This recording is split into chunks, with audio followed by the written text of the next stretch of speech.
Live after a 1 week vacation. What is going on, everybody? This is Randall419, the man with the million, back again with another episode of the Xbox 2 podcast. And with me, as always, one of my best friends in these YouTube streets, or just in general, the one and only Jez Corden of Windows Central. What's going on, buddy? Hey, bro. I'm doing pretty well. How are you doing? Live after a... I'm doing pretty well, too. I'm doing pretty great, actually. It's been a very fun, relaxing last week. I'm enjoying a lot of gaming, which is so great. But I figured we had to apologize to everybody. We were supposed to do the show last week, and I had asked you the week before when we were doing the podcast, hey, are we going to do one? Because we used to do the show on Wednesdays, and then we changed it to Thursdays, and then we changed it to Fridays. And it just so happened that this past Friday had fallen on Black Friday. And I knew you were going to be doing all those deals, and I was wondering if you were going to be available, and you said you were, but I guess you didn't fully grasp how wiped out it would be for you writing all those articles. So you were pretty much wiped out all weekend, right?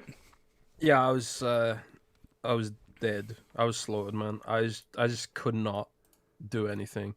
And I thought, like, rather than do a show where I'm half present in my mind, we'd just skip a week. I was gonna try and do Saturday, but then Saturday I was just so tired. I just slept all day. Black Friday is just it's the worst time of year for this job. But it's only one day. Well, no. It's a week now. So we have Black Friday week now, and then Cyber Monday. And I wouldn't be surprised if next year we get Black Friday month. Why not? Just Black Friday month. How about that? Yeah. On Amazon. Oh, well. So we're back. We couldn't miss this week, obviously. Although I was a little concerned because I didn't hear from you until late because I was like, oh, I wonder if Jez is still sleeping or something. But no, we're here. We do have basically a lot of stuff to talk about. 2 weeks worth of information and topics. Hopefully we can get to it all. Obviously, if we don't, oh well. There's a lot of stuff really going on here. And we'll be talking about everything. If you got any questions or things you want us to talk about, Super Chat's always there. Just want to shout out a whole bunch of people already here. We got Lethal Papa. We have Miles, your buddy, over at Windows Central. I love watching your guys' podcast that you do every Saturday. So, you guys doing one tomorrow? Or sometimes it's Miles and you, sometimes it's just Miles. Sometimes it's Miles doesn't ask me to be on the show. You're like, I'm not important,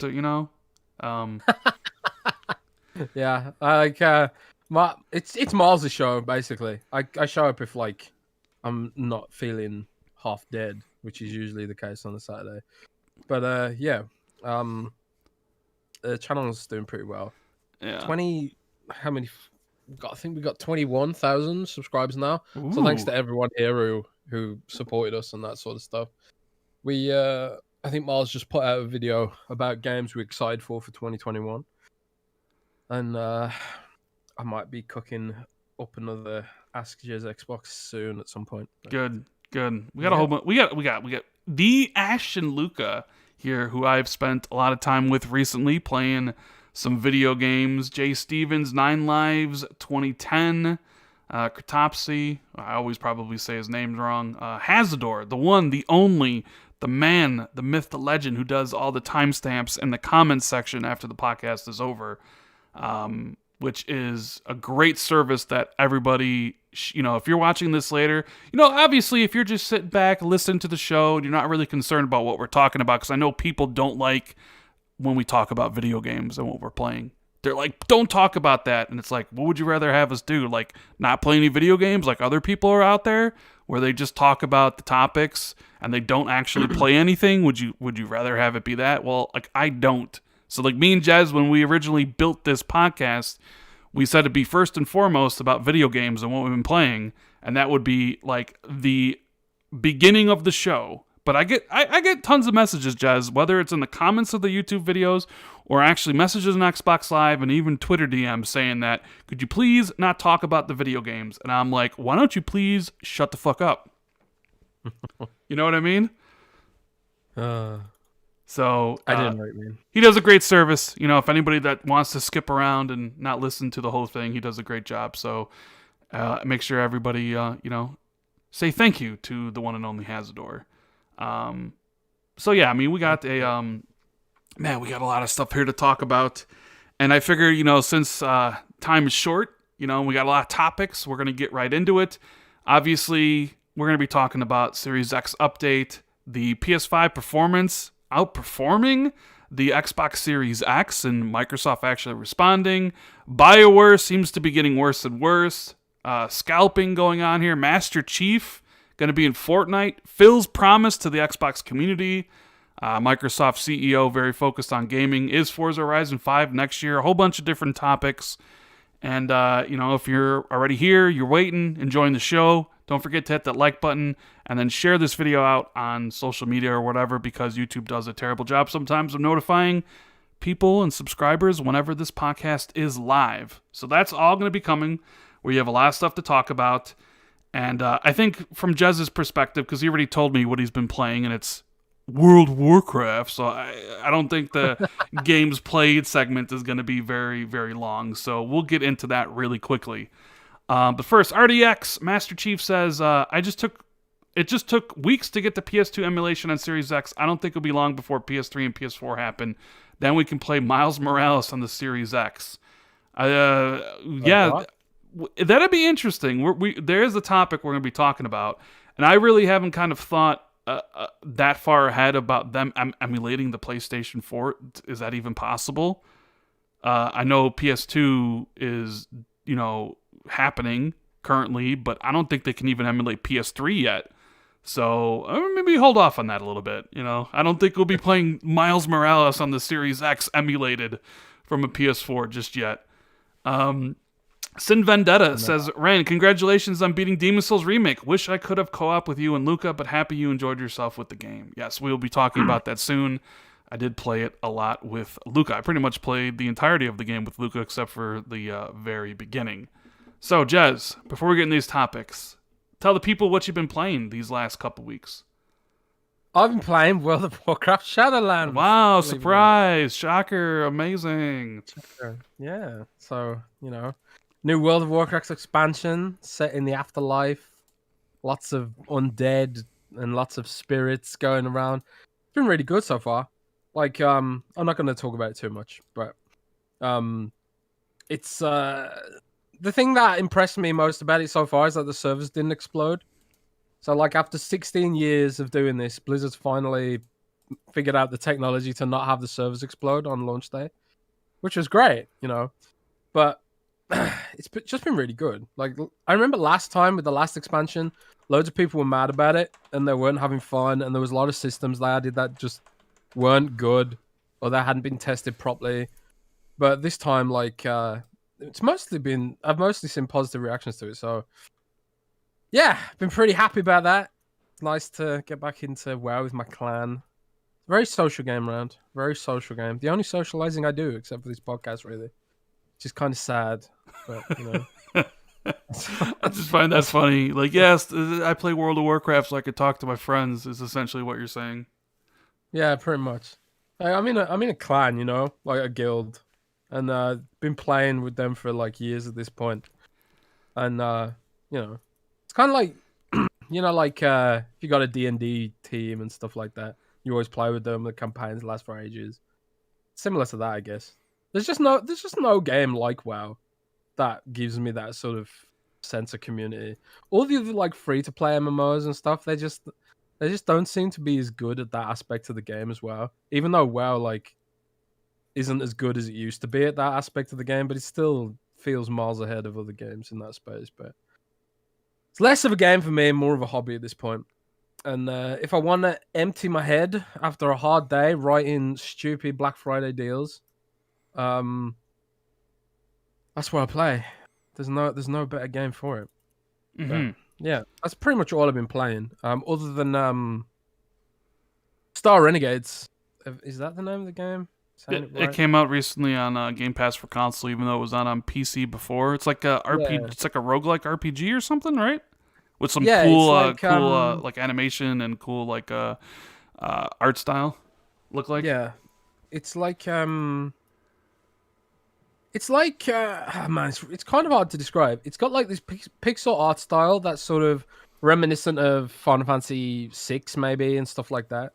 It's really it's just awesome. It's just an awesome game. The way it looks, but it blends like pixel style with modern lighting. So when you're pulling off an attack, it casts shadows and stuff like realistically, and it just looks stunning in motion. It's like the ultimate sort of representation of that art style. It just really, really looks great. But it's the combat that's so addictive. It also elevates the whole turn-based combat thing because the moves look so spectacular, but it's also really fast-paced, and it also demands you to really sort of think about what attacks you're going to use because your attacks happen in a sequence, and you have to react to what the enemy are going to do. And it's almost like the combat almost feels like a puzzle. Every turn is like you're scratching your head thinking like, what's probably the best thing I should do now? You know what I mean? But it's super addictive, and I played it on PC quite a fair bit, but now it's on Xbox. I've moved over to that side, but it's on Game Pass, and if you like, turn-based games, and the roguelike aspect of it is that like every time you die, you time travel to another parallel universe to try and defeat the enemy in that universe instead, because like otherwise the universe gets destroyed or whatever. So like that's the roguelike aspect of it, and also you bring your intel from that other parallel dimension to make your characters more stronger in the next version of the world. You know what I mean? But it's super addictive. It's super stylish. It's on Xbox Game Pass. Give it a try. It's just you got nothing to lose if you're on Game Pass. So That's true. yeah, that's pretty much all I've been playing. What have you been playing? I suppose you've already said you've been on that Demon Souls train. Yeah. So, I ended up finishing up the Pathless on PlayStation, which I really enjoyed, and then I played Demon Souls. I wasn't sure if I was gonna play it or not. I was like, well, people tell me it's very much like Dark Souls, more slow plotting, which I don't really care for. I really loved Sekiro because it was fast paced. It was very much like get into the fight, and it was all about like parrying and being offensive. And Bloodborne was essentially the same way. Bloodborne was all about going on the attack, which I really enjoyed. Demon Souls and Dark Souls were a little bit more slower in nature. So I was like, you know what? I got nothing else really on play. Like it was like I played everything I wanted to on PlayStation. The one game I had left was Demon Souls. So I was like, all right, I'll play Demon Souls, and then I'm done on the PS5 until the next game comes out, like Ratchet and Clank or something, right?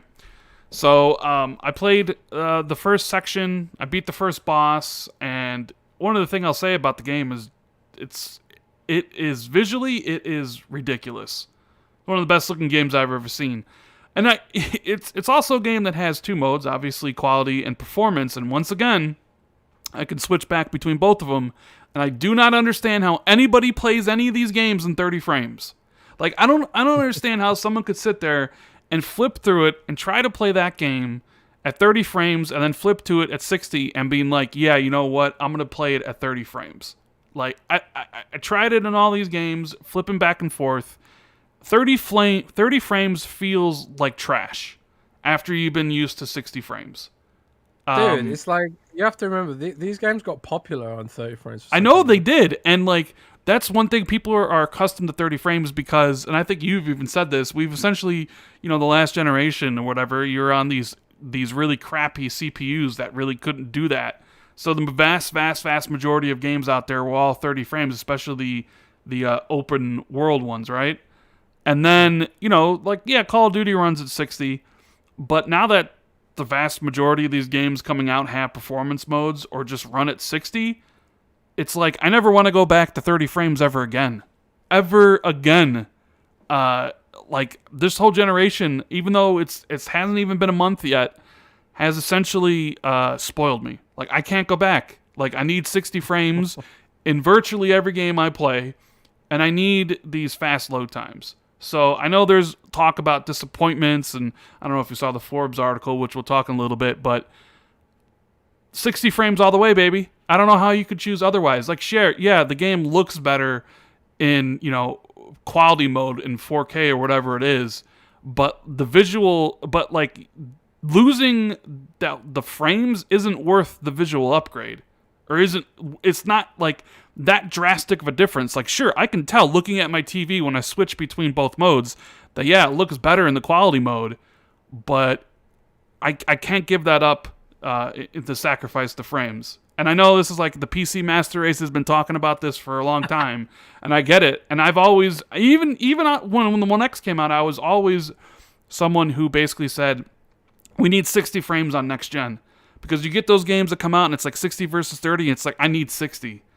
So I was like, that's why I'm currently like very excited about both pieces of hardware. It's like, it seems like everything's going to at least have a performance mode where it hits 60 frames, which is exactly what I wanted. So Demon's Souls, I played it with Luca, because you can summon people, you can set a password, and we played through pretty much the entirety of the game. She was kind of acting as my guide, because Demon's Souls is one of those games where you got to figure it out on your own. There's a lot of different levels. It's got like 5 worlds, and there's like levels within each world, but you can kind of go in between each. So you do like level 1-1 and 1-2, and then like you would go to like level 2-1 and 2-2, and then 3-1, 5-1, right? And you skip around, and each of the worlds are different. Like they have a different visual flair, different style of enemies. So I gotta say, my favorite like visual level was, I think, the Tower Queen one. Like very dark and foreboding. Some of the gothic styles they have there with the lighting is just, it was just an incredible thing to just kind of like look and play through. And I played a mage, so I was told that like, hey, if you really want to have an advantage, maybe not necessarily at the beginning, but like later on, you can play as a mage. And that definitely did help, because by the end I was I was destroying enemies. So Luca would kind of like show me where to go, be like, okay, we're gonna go here, we're gonna do this. She really wouldn't attack enemies very much, because she was already kind of overpowered from her first playthrough, because she got the platinum, and I think she's on like her 3rd playthrough. And and we just had a great time playing the game. And she would like explain all the lore to me, and there's some pretty cool stuff in that. And some of the boss fights were incredible, like the Manta Ray boss fight in the Shrine of Storms, I think it was called. Like that boss fight was visually spectacular, and the mechanic was great, even though it was a gimmick boss fight. I will say maybe some of the downside of as like a few of the boss fights were gimmick, where like there was one against a dragon that you had to stealth through, which I didn't particularly care for, even though it looked amazing. But for the most part, I really enjoyed my time with Demon's Souls. Will I ever play it again? I don't know. I mean, I own the game. Maybe one day I'll want to go through it on my own completely and play a melee build or something like that. So we'll see. But I am, I'm happy that we had a chance to play it, even though we had to go through some rigmarole to get the conversation working. Because I have Asteroid 50s that I have on my Xbox that I can also use on PlayStation, which I did on the PlayStation 4. But when I tried using on the PlayStation 5, Luca would hear herself repeated, so it was pretty annoying for her. So the first time we played through it, she had to like, hear herself basically echoed. And then the second time we played it, we ended up just being on a party on Xbox and then playing on PlayStation. And sometimes her headset would die, and she would, I'd be talking and be like, Luca, what are you doing? There's this big guy coming at me. I need help. And then the third time, we just used the Xbox. We just used the PlayStation controller to talk, which is really weird hearing someone else's voice coming out of a controller. And not only that, like you talk into the controller. Did you never have a 3DS?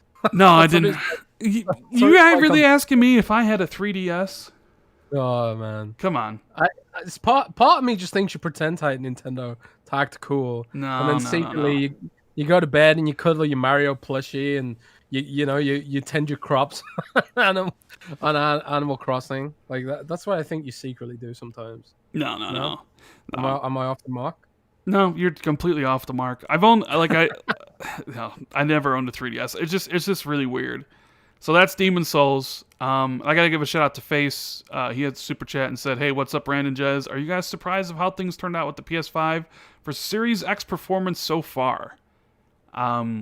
Though that's actually a topic, so we will answer that question when we get to that point. But thank you for the support, brother.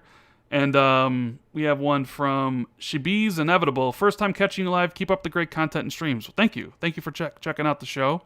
There's been a bunch of people who've subscribed recently, so maybe a lot of them are checking it out. So if it was your first time here, make sure you say hi in the chat. For the most part, we have some awesome people here. There's always trolls, there's always trolls. Like, don't you guys have something better to do than just troll? Like, I don't know. I honestly don't know. Like, I couldn't be couldn't imagine going into someone else's chat for something I didn't care about to sit there and troll. Like, honestly, I think you're pathetic, and I think your life must really suck if you want to come here and just type troll comments. Like, it means to me that you have nothing else important going on in your life, that you'd rather sit here and troll people. But hey, that's just my opinion. Don't get upset about it. Am I wrong on that, Jez? Like, I never go, I don't listen to people I don't care about. I don't go in the PlayStation chats and talk about anything. Like, I just don't care. Like, and it's so funny that you have some people in here that will come and try to troll, but it's like, why don't you try doing something more productive or something better? Like, it really must bother you that there is an Xbox podcast that's going on here, and that you had to come here to show these filthy Xbots what's up. You know what I mean? I'm just numb to it, man, because it's like you say, they don't have anything better to do in their life. So yeah, it is what it is. It doesn't even register with me anymore. I'm completely numb to it. Numb to it. It's it's just so funny to me. But yeah, Face says, are you going to put up impressions or review video for Series X and PS5? Actually, yeah, I do have one coming for the PS5. I actually have the thumbnail made and ready to go. I just need to sit down and record. So that'll probably be coming hopefully this weekend. I was planning on Sunday. And I'll probably have another video out about the Series X later this month. So those are a couple things that are planned. There's always videos coming out. Like, sometimes I'll wake up and I'll be like, do I make a video today? And then sometimes I do. Capano says you're giving the trolls attention right now. I'm just basically telling the trolls that they suck and that their lives are horrible and pathetic. So whatever, who cares? Moving on. No more. The mods like Kaz and Lethal, they do a good job of basically cleaning up and getting rid of all the trolls. So, and some of you have asked, hey, what is the game on screen? Well, this week I've also been playing, and thanks to Ubisoft for sending over a code for the game, Immortals Phoenix Rising. Jez, have you heard anything about this game? Yeah, it's kind of like Ubisoft's answer to Breath of the Wild. Is what the most common comparison that I hear. Someone else on my team reviewed that for us, so I haven't played it myself or really looked into it that much, just because I haven't had time. But from what I'm hearing, most people seem really hyped on the game and they're really surprised and they like it and stuff like that. Like, you kind of know what to expect from like your Watch Dogs and your Assassin's Creed, but this felt almost like it was a little bit different coming out of Ubisoft. What do you think? Yeah, I think it's from the creative minds behind Assassin's Creed Odyssey, which I loved. I think I have 100 hours in that game. So this is very much a arcadey take on Assassin's Creed, as I would call it. Visually, obviously inspired by, Breath of the Wild and stuff like that. It's a Greek mythology adventure. So it's set in this world where Typhon, like the huge, I forget, like, I think he's like a Titan, maybe, basically has kind of like rampaged and has like stolen the essence of like Aphrodite and like Ares, and your job is to basically like bring them back.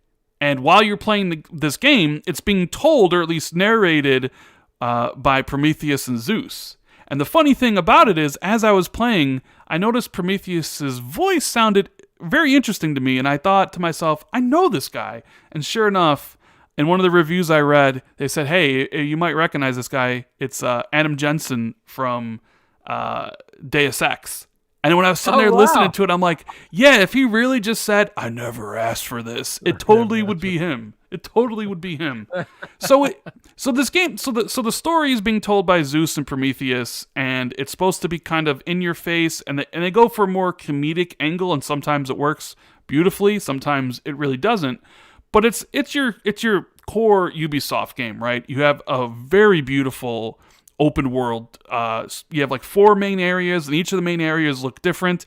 I think in these clips, I'm in Aphrodite's world, which is really kind of the bright green with, like a very plush and lush environment.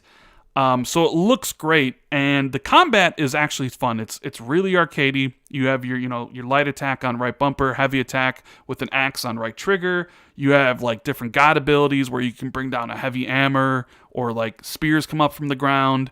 You have your dodge, where if like you dodge at the last second, it slows down time, and you can parry. And if you parry at the last second, it really stuns enemies. Like, it's fun. The combat is constantly engaging.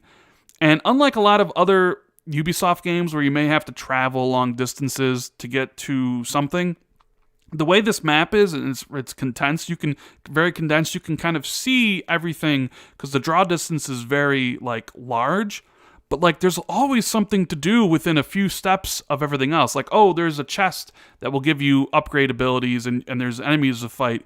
Oh, over here there's a vault, right, which usually contains all the puzzles. Like, there's all these different vaults where you get Zeus's power, where you can increase your stamina, which you use like when you're flying around or when you're climbing up rocks.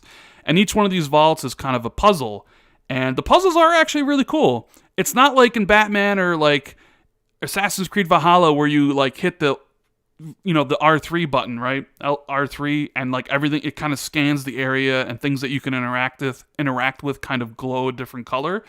This one, actually, you have to figure it out by yourself. It doesn't really give hints unless you go into the main menu and kind of tell it to give you hints.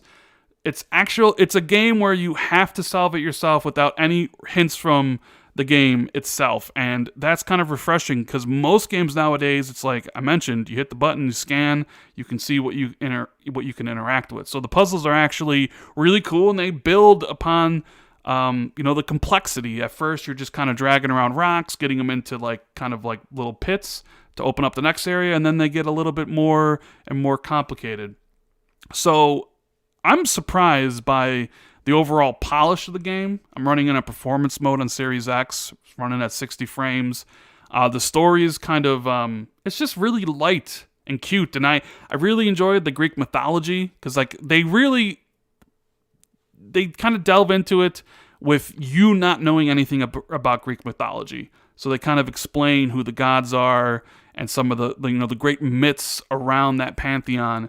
And I don't know, it's just a really cool experience. Like, I'm only 10 hours in. I'll probably give my definitive verdict on the game, next week when I finish it, because I want to get it done before Cyberpunk comes out. But I am really surprised at the quality of Immortals Fenyx Rising. I think it's definitely worth checking out. Right now, if you're waiting for a game to play before Cyberpunk 2077, or later on when it drops in price, like it is a very good Ubisoft game. Like, I'm constantly like impressed, and it's one of those games where like I go to do something and I just get sidetracked by some other thing to do, whether it's like completing some of these mythic quests they have or doing the side quests. Like, it's a really well done game, and I'm very happy that I actually took the time out to play it. I think you would enjoy it, Jez. Does sound good. I'm going to slap it on the backlog along with a bajillion other games, so we'll see if I ever get around to it. No, before I get into the topics, I wanted to, have you finished Katana Zero yet? No. What? I'm on the last level, but then Black Friday happened, and then Shadowlands happened. So. The last level? Come on, the game's only like 3 to 4 hours long. What the hell? Yeah, I know. I'm on like, is it chapter 8, the last one, or chapter 9 or something? I haven't finished it, but did we talk about it before? Because yeah, you were right. You were right. Usually I don't really listen to your opinion very much. Excuse me? What? You don't listen to my opinion very much? You don't like Pokemon, man. Well, I mean, that's the right opinion to have. Yeah, well, debatable. But anyway, it's awesome. Like, I should have listened to you about it. Played it when I had like less of a backlog, I guess. But I just can't believe how stylish it is. Killing stuff, time mechanics, slow motion, great pixel art, and the story is just. I don't want to spoil it for anyone who hasn't played, but my God, it's pretty heavy going, and it's screwing my head. It's screwing with my head. Yeah, So, it's pretty awesome. It's pretty yeah. damn awesome. And So it's on Game Pass, right? it is on Game Pass, yeah. Apathy Mata says, "Do you guys think we will get an update for Skyrim Fallout 4 that will give us more mod space?" Mm. Jazz, you know anything about that? I mean, I don't necessarily That's, think so, but I think that could definitely be possible that they'll do that because there's sort of like there's some weird limitations on how much you can allocate to mods on those games right now on Xbox One and stuff, and because it's like hard locked, it won't let you use the next gen hardware to get more mods or whatever. I think that's one way they could update it and meaningfully for next gen. Because like those games are getting pretty old now. I mean, what more do you do? Like resolution bump, that doesn't really need them at this point and stuff like that. But that's one area where they could update it to be like better for next gen. So I think it's totally possible that they do that. Because remember, Rand, this is the company that released Skyrim repeatedly for every system, including the Amazon Echo over the years. So I think it's not like there isn't a precedent for them releasing updates for these games. So I think yeah, they could update. They could do that, and I might email them and poke and prod and see what they say, because that does seem like a meaningful update to have to the game. So yeah, it's a good show. I'll email them about that. Mr. LeBlanc wants to know, any new games for Xbox going to be announced in 2020? Well, maybe next week, possibly, right?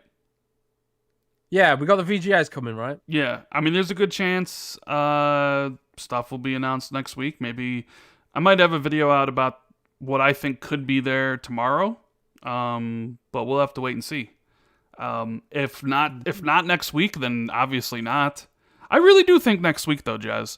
There's no XO this year, so I do think Microsoft will have at least one new game announcement.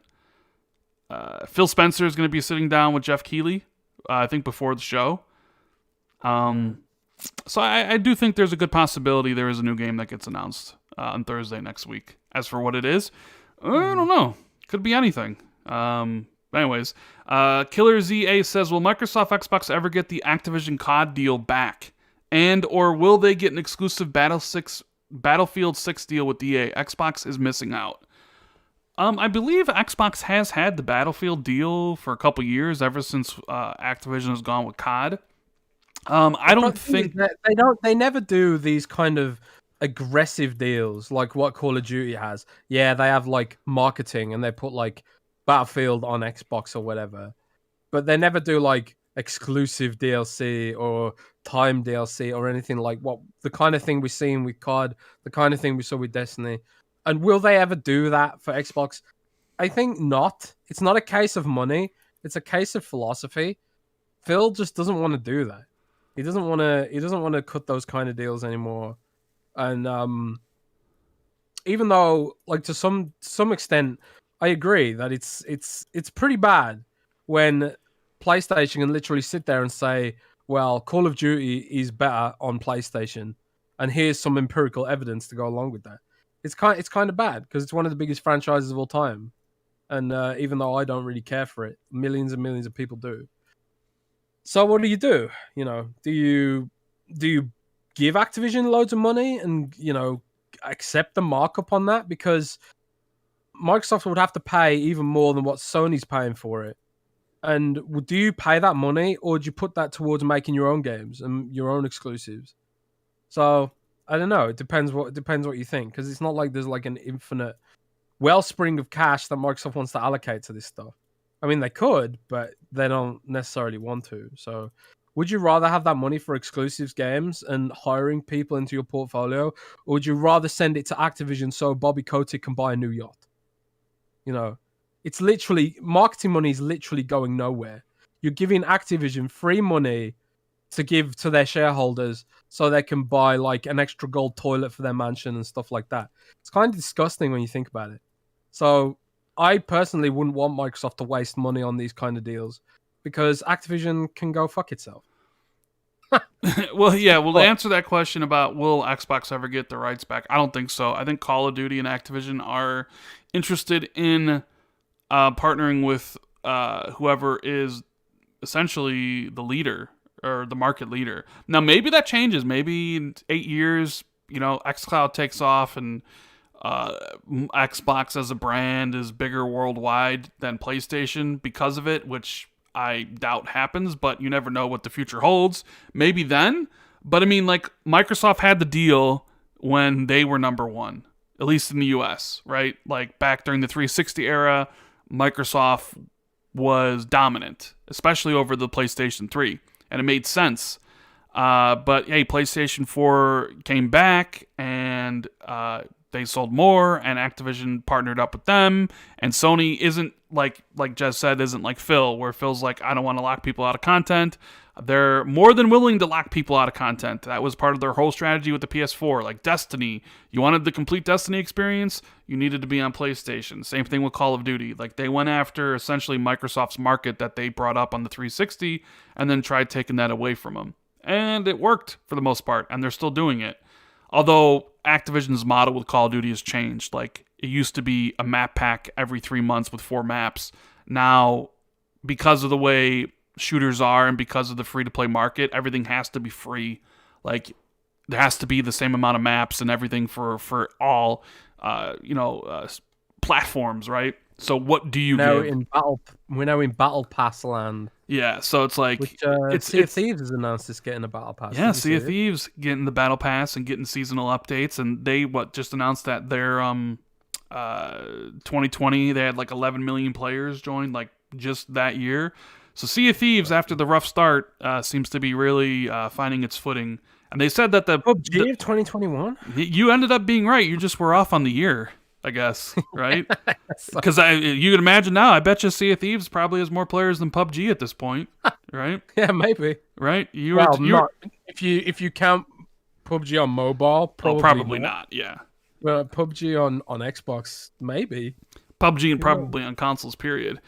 So, no, I don't think Xbox will ever get it back. And they do kind of team up with Battlefield because it's the other shooter. And Microsoft seems to have a pretty good relationship with EA. They got EA Play on Game Pass, and I think we have a new Battlefield coming next year. So I would assume Microsoft would have the marketing for that. So I miss Battlefield, man. I miss it. Battlefield 5 wasn't very good. I mean, it was okay. It just wasn't great. I go back to it every now and then, but man, I remember like back in the day, like my friends would get home from work and we were all excited about playing Battlefield Bad Company 2. And then we were excited about Battlefield 3, Battlefield 4, less so Battlefield 1, and then not at all Battlefield 5. I don't know if it's because we're all older now and we can't synchronize our schedules as easily as we could back before everyone had kids and all that sort of stuff. But it just doesn't feel like the excitement was there for Battlefield 5. I don't know. I really hated that mechanic where you die on the floor and then EA were like, oh yeah, we're going to make it so you can drag people into cover, and they never did. So that was weird and annoying. Yeah. Alas, I digress. I need to address something really quick. Someone said, Mike J says, if this is an Xbox podcast, stop with the PS5 stuff. We do not care. 99% of us just buy one console. Start a new channel for PS5 if you can't stop talking about it. Listen, I don't care that you don't care about what I play. If that bothers you, just unsubscribe from the channel and never come back. We've been doing this podcast for 155 episodes. It was just, hey, a listener, stick figure, named the name of the podcast, the Xbox 2, because it's just me and Jez. But anybody listening to this show for any significant amount of time knows that we talk about whatever the fuck we want to talk about. And whatever we're playing every single week, we talk about. And that just happens to also be PlayStation stuff. And if that bothers you, then don't let the door hit you on the way out, buddy. I'm not going to stop talking about video games just because I don't want to hear about PlayStation 5 stuff. Grow up. Jesus Christ. You believe this shit? This is the kind of shit I'm talking about. That's console war, man. That's console war. These games are just games. It doesn't matter what platform they're on. I've probably spent more time on my PC than my Xbox in the last month by a country mile. I just play where the games are, and right now the games are on PlayStation. All the exclusives are on PlayStation. It's just if you want to cry to someone, cry to Microsoft, who didn't give you any exclusives for the launch of this console. I mean, it's not about that. It's just like it's a podcast about video games. Well, I'm just saying, we like, are if there 90. was more We stuff to are. play on Xbox, we'd be talking about it. But there's just nothing to play. Well, I mean, There's nothing to play. well, in the coming weeks, it'll all be about Xbox because I have nothing to play on my PlayStation. But like the idea that like I'm just saying that's the way it goes. I know, Nothing to play right now, and there'll be something to play later. I always just find it weird. Like, don't talk about PlayStation, talk about Xbox. It's like, I'll talk about whatever I goddamn well want to talk about. It's my podcast, or our podcast. It's my channel. I talk about what I play, what I like. So if you don't like that, then too bad. I'm sure there's other channels that only talk about Xbox and trash PlayStation 24/7 that you can go enjoy. So, see ya. RDX says D-Batch's PS5 is artifacting. That's interesting. I will say I've had a lot of system issues with the PlayStation 5. Quite a bit. More so than I had with the Series X. Like, I've had the system crash quite a bit. I'll talk about that in my review, but like... The system, what do you mean by system crash? Like the whole thing crashes and you have to restart it? I've had it rebuilding the database thing where you're playing a game and boom, it just kind of freezes, and then you need to turn it off, and when you turn it back on, it rebuilds the database and stuff like that. Like, so no. No, yeah. Yep. Maybe I should just like stop reading the chat because there's people just trying to do it. But whatever, we're done with all that stuff. I don't know what it is. I don't know. People just like, PlayStation 5, don't talk about it, and it's like, oh my god, really? Are you that pathetic? I guess so. So, anyways, moving on from that. Let's talk about since we're done with the games, right? Which, if you're enjoying the show, and I don't know why you shouldn't be, make sure you hit the like button, the subscribe button if you're new, a notification bell, all that good stuff. I mentioned this to you before the show, and I've seen a bunch of people bring it up. They want to talk about the Perfect Dark rumors, Jez. Perfect Dark. Yeah, Okay. The Initiative game. There was an article that came out from, I forget what website, but it was quoting our buddy Mediocre Ed of Xbox era. Oh yeah. What did Ed have to say? Which, by the way, I'm gonna be on the Xbox Era podcast pretty soon, and I'm gonna love calling him Mediocre Ed right to his face. It's gonna be great. He basically said that that the Initiative's AAA game is going to be released in episodic format, and its story is set in the same universe. And he basically said something along the lines of, like, all these episodes of Black Mirror are linked to each other. They take place within the same universe. And when I talk about the Initiative's game, I'm not saying exactly like Black Mirror, but it has that Black Mirror-like aspect around it. And he says, quote, I know the word episodic has been thrown around.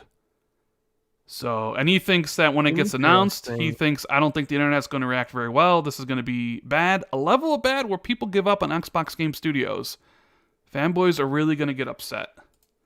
So, I know people wanted us to address this, and we've talked about Perfect Dark before, which it's not Perfect Dark, but it is. It's set in that universe.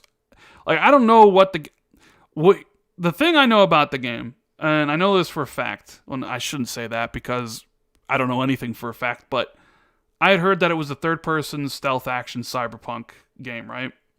Yeah. And I had heard that That's cyberpunk the genre, not the game. Yeah, like cyberpunk genre, like stealth, but it's like a stealth game at its core. It's third person, right? Which makes sense considering all the people that they're hiring over at the Initiative. I did hear the word seasonal content being thrown around. Mm-hmm. I don't know if that means what it means like with like Apex Legends, where every 3 months something new happens or something like that. But I'm not sure episodic is maybe necessarily the right word for it, because when people hear episodic, they think like Telltale games, where it's like one episode that is like 2 to 3 hours long, and then a couple months later there's another episode that comes out. I'm not sure I would use the word episodic in that manner to describe whatever they're working on, if you catch my drift. I don't know. It's I think a lot of the game is obviously shrouded in mystery. A lot of people want to know about it. This is Microsoft's own quadruple A studio, so there's been a lot of hope from a lot of people, even though they've never really talked about the game in any official capacity. Phil's kind of mentioned how they're doing new, like old things in new ways, which is why people thought it was Perfect Dark. And Jeff Grubbs mentioned that it is Perfect Dark, but it's set in the universe and stuff like that. But people assumed that because of the talent involved, like stealing people from Sony Santa Monica that do God of War, and Naughty Dog that have done The Last of Us and Uncharted, and people from Rockstar, all these people from all these big studios located over in Santa Monica, that Xbox was essentially creating what people would describe as Xbox's Last of Us or Xbox's Uncharted, like a third-person AAA cinematic, 15-hour game, right? That is just like Daryl Gallagher's last game when he was in charge of the studio over at Crystal Dynamics when they did the Tomb Raider games. Like something in that line. And I don't know if that's like really accurate. The idea that it's going to be this like super cinematic game. I don't really think so, I guess. I think there's going to be obviously cinematics, but like I think if people are expecting Xbox's Uncharted, I think they probably will be disappointed when it comes out. I don't think that's like what it is. Yeah, like when the initiative first came out, one of the rumors was that they were working on a quadruple A game, because they listed in their LinkedIn profile bombastically, do you want to make the next gen quadruple A game or something like that? I'm paraphrasing, but that sort of like already sent people's hype level skyrocketing.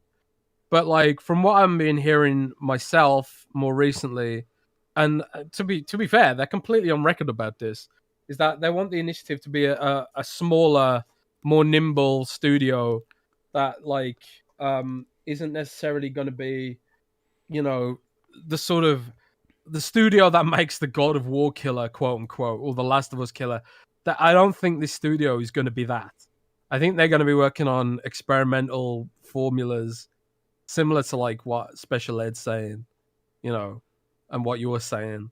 I don't think this is going to be an open world cinematic action game studio. I don't think this is going to be the big studio silver bullet that everyone's been hoping for or whatever. To be Microsoft's answer to like the God of War devs or Naughty Dog or whatever. I would very, very seriously keep your expectations in check. I'm not saying they're going to make bad games. I'm just sort of like I'm sort of seeing them more in the vein of Remedy now, rather than Naughty Dog, personally. So that's where I'm at with them, based on rumors that I've heard and things that I've seen. Yeah. So it's just people get their expectations. They see everybody that they're hiring and they like, oh my god, this is a quadruple A studio. Microsoft's building it. They're definitely going to make this huge Last of Us type game, and we don't really know what they're making. And people, I guess it really depends whenever it gets revealed and what the game is when they officially start talking about it. Because there's a lot of like, is it episodic? Is it seasonal? What is that? Is that true? What does it really mean if it is? I think people just want to know what the game.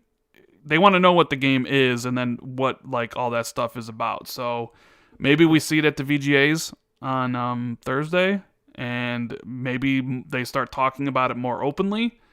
Um, but I mean, some of the stuff that he talks about is fallen in line with things that I've heard, but like I've only heard a few things, so like I'm not saying like people think episodic means horrible, but I don't necessarily think it means episodic in that nature. I think what they're doing is kind of what he mentions. Like Black Mirror is a show that has episodes that like they aren't Fold linked to into each each other, other. but they are linked overall. Like it I don't know. We'll just have to really find out. But people wanted us to talk about it, so yeah, the initiative game. We'll find out soon, I think. RDX says some people are talking about Halo Infinite being episodic too. As far as the campaign, I mean they've talked about. I mean, Jez, you've talked about how like it's basically going to be like Master Chief Collection, right? Where they just one day they just add like another chapter to it or something. I haven't talked about that. Like I don't know if that's what they're doing, but like I've speculated that that's something they could do, or make it sort of Destiny like. I think a lot of the industry seems to like Destiny's formula. Like even World of Warcraft to some degree does that now, where like they have like there's two in World of Warcraft. There's two different types of quests now. There's like a campaign quest, and then like just a regular quest, which I guess is side quest now. And then like every update, every patch, every few weeks, they add more campaign quests, which sort of push the story forward towards the next like big updates and stuff, which you get for free because World of Warcraft subscription based. So like some of the patches for WoW are like bigger than expansions that you get for Destiny, which you pay $60 for. But that's a whole nother discussion. But I think like this idea of an ongoing story that gets perpetually updated is something that the industry kind of likes, because you got to remember we're moving away from this whole idea of units sold and more towards engagement. How many people are engaged in your platform? Because if you've got people engaged in your platform, then you can upsell to them. You can upsell, services, merchandise, subscriptions. They tell their friends who might also get involved and pay for all that extra stuff, merchandise, subscriptions, services, whatever. That's more the name of the game now. We're moving towards an engagement-based gaming, game as a service thing. Look at Grand Theft Auto, man. Look at Grand Theft Auto. I keep having to remind myself that game launched on the 360. It's just crazy, like what they've done with that game as a service. I know it's like multiplayer sandbox and it's a little bit different, but that's the kind of like that's what they're going for now with everything, like even single player games. That's what they're going to be going for with Cyberpunk. Cyberpunk's going to have multiplayer as well, which is something people are forgetting. So, and also like they've already confirmed they're going to add more story quests to Cyberpunk in as part of a service and stuff like that. I don't know, but anyway, maybe it's going to be an experimental sort of game that's sort of like a platform or something like that. I have no idea. But like you say, we're going to find out sooner rather than later, I think. Yeah. And all these rumors will be put to bed. But for anyone expecting it to be Microsoft's answer to God of War, I don't think you're going to be pleased with what comes out of it. Nathan says if it's a AA game, Phil deserves to be roasted into oblivion. I think it's just more of a game that the studio wants to make. I don't think Phil tells any of the studios what to do. Yeah, you gotta remember, Phil runs the business. He doesn't run the gaming stuff anymore. That's Matt Booty. So, Matt Booty's job is to sort of manage what the studios do and, deliver on that all-important KPI, which is to have sexy engagement numbers, South. So, that's what, this is the way the industry is now. And that's what people want, apparently. That's why, millions and millions of people play mobile games that get updated and have battle passes and stuff like that. That's why Fortnite's a massive game. And all our favorite publishers, they want that kind of audience, But the thing about Game Pass is that to have a subscription service that gets everyone involved is you've got to have every single type of game. So that's the one saving grace, I guess. And that's why, like, Microsoft bought Bethesda in the first place, is to have those kind of games in its service. But expecting, at least when it comes to initiative, I do not think it's going to be this kind of big answer to God of War that a lot of people were hoping for. Right. So, yeah. Microsoft did make an acquisition recently, Jez. Yeah, Smash.gg. It's over. The console war's over, baby. They got Smash. So this is less Xbox and more MSN news, I think. Mm-hmm. Because I don't know if you saw, but MSN News has an esports section now, and someone at Microsoft is convinced whoever runs MSN that esports is a thing worth covering. I don't know. I got a different opinion about that, but alas, someone at Microsoft thinks it was a worthwhile purchase. But pretty much like Microsoft Xbox's tournament system, which died very quickly, and pretty much Microsoft's a very, should we say, diffuse focus on esports, like Gears esports, Halo esports, and all that sort of stuff, just hasn't been doing that great. And I think like people who are involved in that would agree with me about that. Microsoft, I don't know. Microsoft's idea about what esports is might be very different from what Xbox's idea of esports is. So I think this is a big nothing burger as pertains to Xbox. Yeah, I think it's a whole bunch of nothing as well. Yeah. I mean, Microsoft tried their own like esports thing. There was like tournaments or whatever. Remember that? It was like in the Xbox Dash, and nothing really ever came of it. Yeah, I don't think Xbox as an entity cares about esports. They see it as a marketing tool, and they don't really. Well, I mean, everyone sees it as a marketing tool. The only reason Activision does it, they don't care. You think Activision? Do you think Bobby Kotick gets out of his like satin sheets and sipping his like super expensive coffee in the morning? Do you think he logs on to the latest esports news and checks out what FaZe Clan have been doing recently? They don't give a crap about the sports and the competitive stuff. It's all about the marketing. It's all about Overwatch marketing. It's all about those sponsorships. They don't give a damn about their esports stars. They don't give a damn about these kids who think that they're going to have a career out of it and whatever. They don't care about any of those people. They don't care about the announcers. They don't care about any of the employees. For them, it's nothing to do with the competition. It's all about how much marketing they can get out of it, how much sponsorship they can get out of it, how much merchandise they can sell. They don't give a crap about any of that stuff. So, like, esports is still very much in this sort of nascent stage right now, where there needs to be a publisher who actually does care about that stuff, step up and actually make it into a sort of realistic competitive platform. Because right now it's just sort of this quasi marketing system that isn't really in the spirit of competition at all, I don't think. And I don't think this Smash GG thing is going to change that at all. But who knows? Keep an eye on it if you care about esports. But I don't think it's a big nothing burger. So let's talk about the Xbox Series X versus PS5 performance. And the only reason we're bringing it up is because Microsoft actually responded about it, right, Jez? I think Tom Warren wrote an article basically detailing all the Digital Foundry analysis that had come out, saying that certain games run better on the PlayStation 5. And, well, that wasn't supposed to be the case. Microsoft marketed the Series X as the world's most powerful console, and people thought, hey, you know what? That means the multiplats are going to run better, but that hasn't been the case. I mean, some modes the Series X does run better, but then other modes, the PlayStation 5 runs better. So for Tom's article, they did respond, and they basically put it on the developers. The quote from Microsoft was, "We are aware of performance issues in a handful of optimized titles on Series X and S, and are actively working with our partners to identify and resolve the issues to ensure an optimal experience.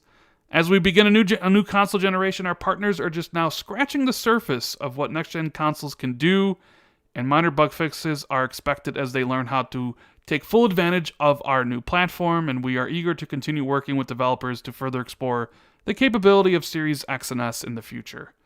So what does that mean to you when Mm. Microsoft comes out and basically lays the blame, right? Because am I reading that right? Like they kind of lay the blame at the developers because hey, it's a new platform. They're just scratching the surfaces. There's some bugs. What do you think about Microsoft's response to PlayStation performing better in some games? It's a very PR response. You know, that came straight out of marketing or whatever. It's not necessarily like I'd expect Phil would probably say something completely different, right? Um, I think it's just sort of like it's kind of to be expected, surely. That launch platform has issues, I guess, and launching in a pandemic, making sure that all this stuff was ready for launch. I mean, we heard years ago that Sony had already shipped dev kits to people, so you know this was sort of hinted at or expected that Microsoft's platform was coming in a little hot, maybe. Um, and certainly the games that launched with it seems to suggest that. Like I was trying to review Observer System Redux, but I just couldn't because the frame rate was so all over the place, and it just hurt. Like I don't have the best eyesight in the world, but it was just hurt my head to see a game go from 60 frames chugging down to 20 frames out of nowhere, you know, and and that game ran better on PlayStation 5. And then like, you know, the whole screen tearing thing with Assassin's Creed Valhalla, you know, and you know, having less performance in PlayStation 5 again. Like do you blame devs when it seems to be across the board issue or not? I don't know. I don't really know for sure who's to blame here, but I don't really think it's necessarily an issue of blame. It's more about these platforms are still in a launch sort of phase where things are just messed up. Like the whole issue with the PlayStation dashboard doing that database rebuilding thing. Like, do you really like get mad at Sony over that, or do you just say, well, you know, it is what it is. It's a launch.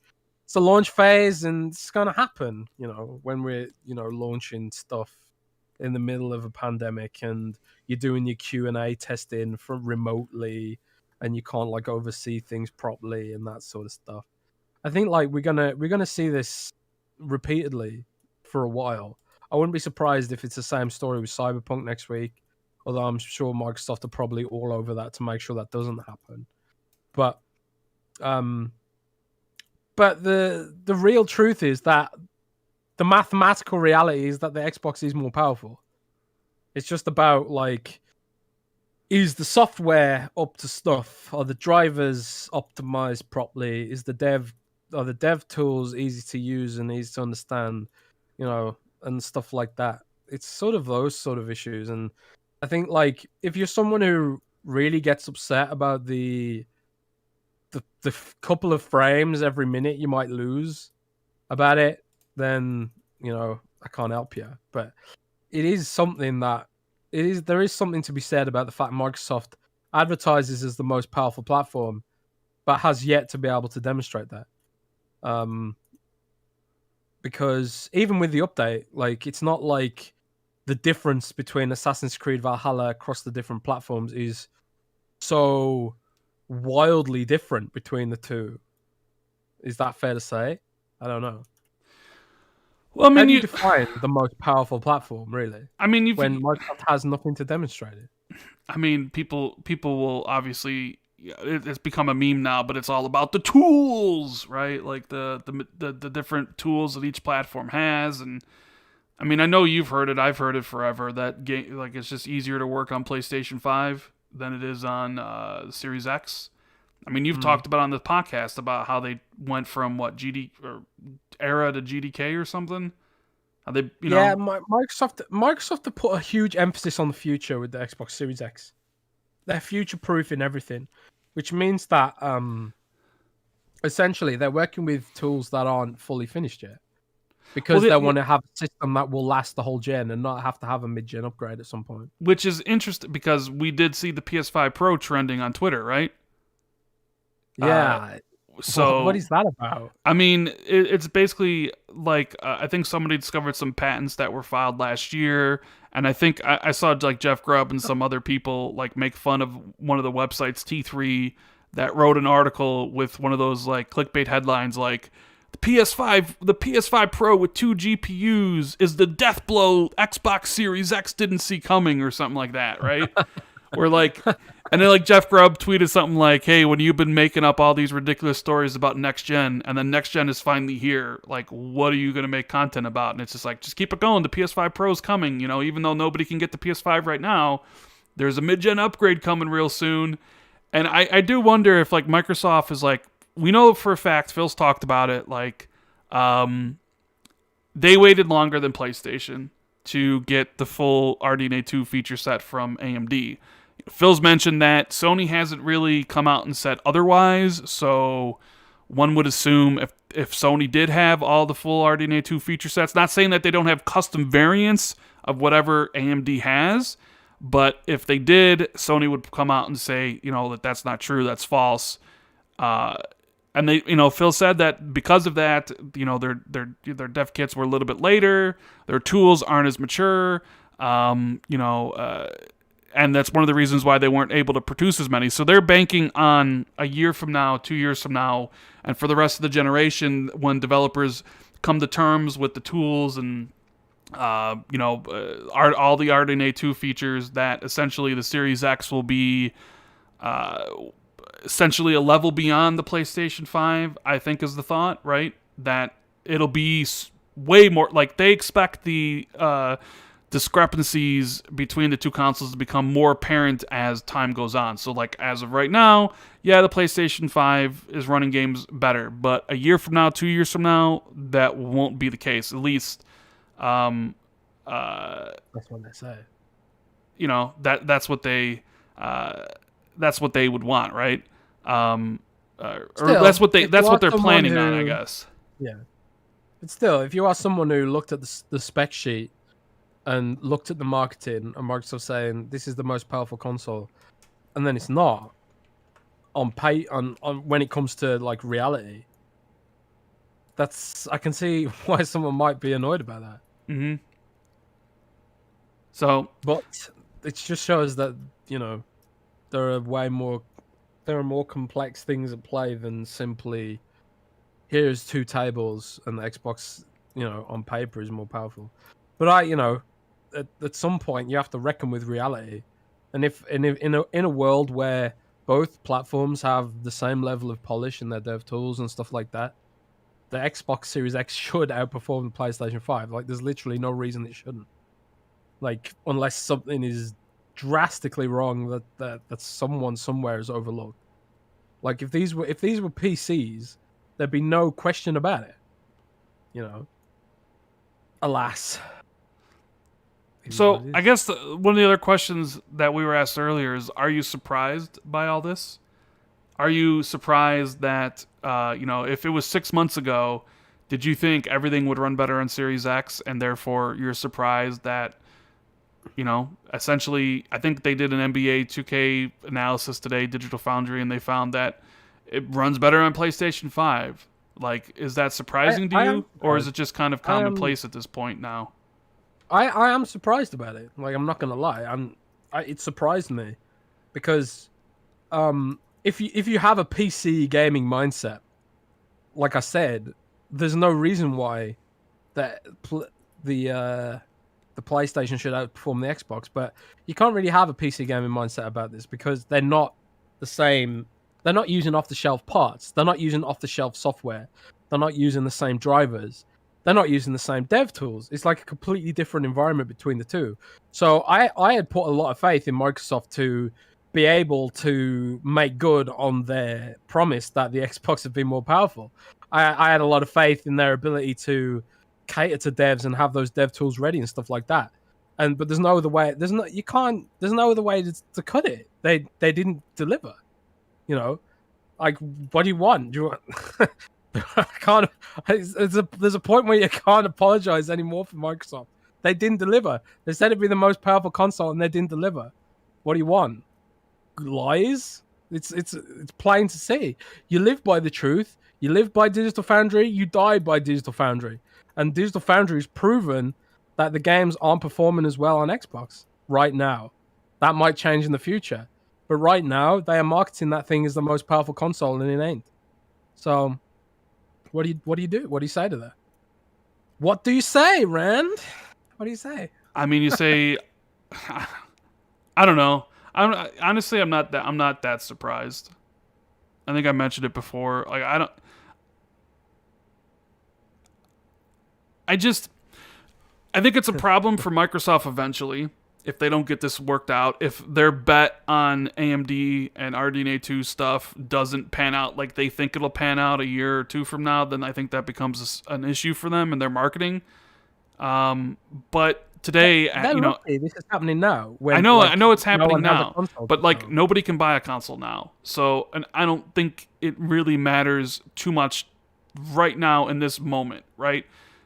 People are celebrating, and I get PlayStation fans rubbing it into Xbox fans' face, right? Xbox fans, since the reveal of the consoles and the spec sheets, have been saying on Twitter and elsewhere that we're going to have the best versions, and PlayStation 5 can only do 1440p, like stuff like that, right? So I'm not surprised that suddenly all these games that, are running better on the PlayStation 5, that the PlayStation fans would take their, basically rub it in their face. I get it, because Xbox fans were doing that to you. So it is surprising in some sense, but like, I don't know, a couple of weeks leading up to launch, like I had been told like, there's going to be a lot of big kind of surprises. PlayStation games are running better for X, Y, and Z reasons. And it doesn't look good. Like, clearly we're talking about on the podcast, and Microsoft had to answer it, which I don't think they really wanted to.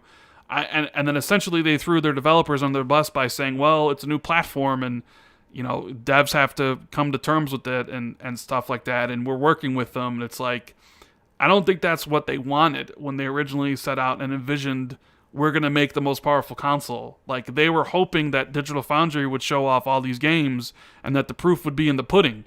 That when you looked at it, the Series X version was consistently performing better, right? That it had higher frame rates, that it was locked at 60, and the PlayStation version was the one that was dropping to 55. And it just flipped on them. And I'm sure that they can't be happy with that, and that's something that they need to fix. And if it's not something they can fix, then they're going to be in for a rude awakening for the next couple years. Because Microsoft, with Halo getting delayed, basically with their whole strategy was very similar to the Xbox One X. Xbox One X launched with Super Lucky's Tale, and that was it. And Halo was supposed to launch with the Series X, but it didn't, so it launched with Gears Tactics.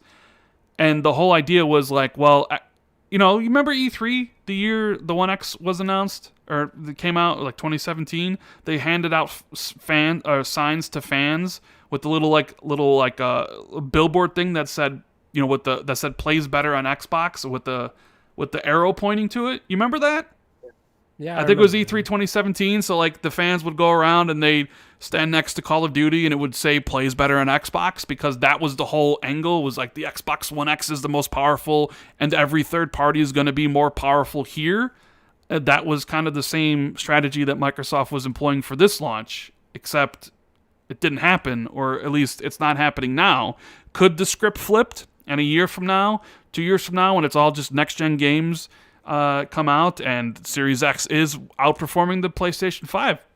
Yeah, absolutely, that could happen. It might happen. I'm not going to say it 100% will happen, but it definitely could. And at that point, Microsoft's living up to what they wanted the system to do. But like right now, it's got to be a little, if you're like Jason Ronald and some of the other guys at Xbox, and you're all proud about your stable clocks and all that stuff that you took shots at Sony, with their backwards compatibility and how they were using variable and all that stuff, only to have the systems come out and you're getting outperformed, whether it's devs problems, whether it's bugs on the hardware side or platform side or what have you. Like, that's gotta sting a little bit, right? Yep. I mean, So there's just literally no other way of saying it. You can apologize to Microsoft and say, "Oh well, the dev tools like wait a year, wait a year." I'm kind of at a point where it's like they've advertised it as the most powerful console, and it's not delivering. So at some point, you have to stand up and ask for better. You know, don't say it's the most powerful console until it is, and then it's kind of like, how long are we going to be waiting? Are we going to be waiting a year for this to be demonstrable? Are we going to be waiting 2 years? You know, that's a whole 2 years where the PlayStation 5 not only has better exclusives, but also is more powerful. It's kind of bad. It's kind of bad, man.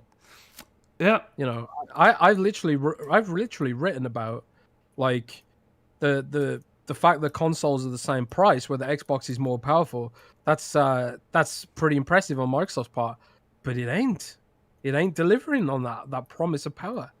So you know, well, you see, I'm gonna be really positive here, and I kind of mentioned it before. Okay, someone has to be. I'm gonna be really positive. I think the Series X is, and I've said this before, the best gaming hardware Microsoft has built. And even if it is losing out on the PlayStation 5, both these systems have given me exactly what I was looking for. So right now, yeah, you know, NBA 2K21 doesn't, you know, it drops a couple frames, or you know, Valhalla doesn't have screen tearing on PlayStation 5, or what have you, right? I'm really enjoying both the consoles. I think they've given me exactly what I needed, which was performance and speed. And I've always said it doesn't necessarily matter to me that Xbox needed to be the most powerful. I always just needed it to just not be completely behind the PlayStation like the Xbox One was in the PlayStation 4, where you had one at 1080p and one at 720, right? Like, clearly the Xbox One was the lesser of the two, and it showed up, right? And because the Xbox One just couldn't run games at the same resolution. The PlayStation 4 was just a more powerful system. So now you have the Series X basically running games at the same resolution as the PlayStation 5, and just currently not hitting the frame rate targets. But thanks to my investment in a CX TV, I rarely see that because of variable refresh rate. Like, it kind of it's locking, it refreshes to the frame rate in the monitor refresh. So, and I don't see the screen tearing, and everything is 60 frames. So even though right now the Series X isn't acting like the world's most powerful console, I didn't need it to, and that wasn't the reason why I got it in the first place. I just needed it to be as good as the PlayStation 5, and right now it is for me. And 60 frames and the load times are all I was expecting out of this generation. I wasn't one of those people expecting this huge, like, monumental graphical leap. I was expecting games to hit 60 frames and games loading faster, and that's exactly what Microsoft and PlayStation has delivered. And I knew that Microsoft's first party was going to take time. They bought all those studios in 2018. They bought Bethesda. I knew when Microsoft bought those studios in 2018 that it would be about 4 years before those teams would put out games. So I already knew that it was going to be 2022 before Microsoft's first party started really turning everything out. So that's like I knew exactly what I knew exactly what to expect from Xbox in regards to this launch. I mean, it's disappointing that it happened that way, but it was entirely expected. And so that's kind of my whole take on it. Is that the hardware is giving me exactly what I wanted at the end of the day. And there's another aspect of this that we often forget, because we just buy the games anyway. But Game Pass is still by far and away is the best deal in gaming right now. Right. Well, so Marquis Gooden says, sorry, go on. Well, so Marquis Gooden says, Rand, I think you said Xbox needs to be more powerful. Yes, I said they need to be more powerful. I didn't say I need it to be more powerful. Right? For Microsoft to compete against Sony on the console space, they needed the system to be more powerful, and they needed the system to be cheaper, because PlayStation is just so dominant everywhere. I didn't need the system to be more powerful.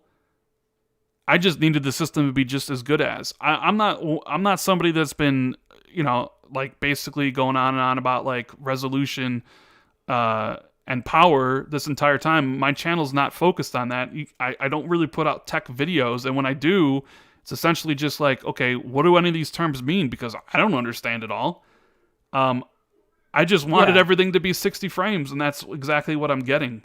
So I think we've both talked about the fact that we're not in this for the power, and if we were, we wouldn't be on console. We'd be on PC because that's where the power lives. So like, if you want power, you're on PC anyway. You're trying to get a RTX 3090 or something. You're not bothering with these consoles. You're on console because you want convenience and value at the end of the day, and But we're just commenting on the fact that Microsoft advertises this as the most powerful, and they're not delivering on that.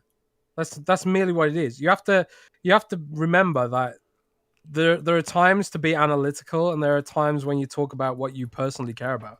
Right now, I'm playing like a 16-year-old game that looks like a PS2 game, which is World of Warcraft. Maybe PS2 is a bit harsh, but World of Warcraft's not known for its photorealistic visuals, is it? And yet it's still my favorite game of all time, probably. But we just commenting on the fact that Microsoft advertises these games as such, and that people might have maybe purchased them based on that marketing. And if they want to have the power narrative, they need to show it. And they can point to things like Gears of War 5, but it's kind of like the game came out ages ago, and I don't think it looked that much more amazing on the Series X than it did on the. No, I mean it does. It unless looks you're talking really frame good. rate. I don't think it looks that much different. I mean, no, I can tell it looks different. I can definitely tell. I mean, look, Beyond just frames, the way that looks, like I can tell even Doom Eternal looks different. Looks better. Looks like the resolution is a little bit higher. Yeah, like look, I don't know. Like I see Top Dog is in here, like saying I'm damage controlling. What's going on, Top Dog? At least Top Dog only comments once and then leaves it alone. Like I don't mind that. There's some other, and he just keeps it simple. I don't know. Like talking about this, the whole power thing. Like I get it. I get why people are the way they are. Like Microsoft promised one thing, and here we are. But I do wonder if a year from now we'll be having this same discussion. Will a year from now all the games run better on Series X, and then people will forget about, well, it didn't launch very well. Like both systems. I mean, look, the PlayStation 5 seems to have a lot of GPU issues. Like seeing on Twitter, I've had it personally crash a whole bunch of times. They did put these systems together, and devs are making games in an era of work from home with COVID raging. So, games are usually buggy at launch, like the Ubisoft games, and they, like.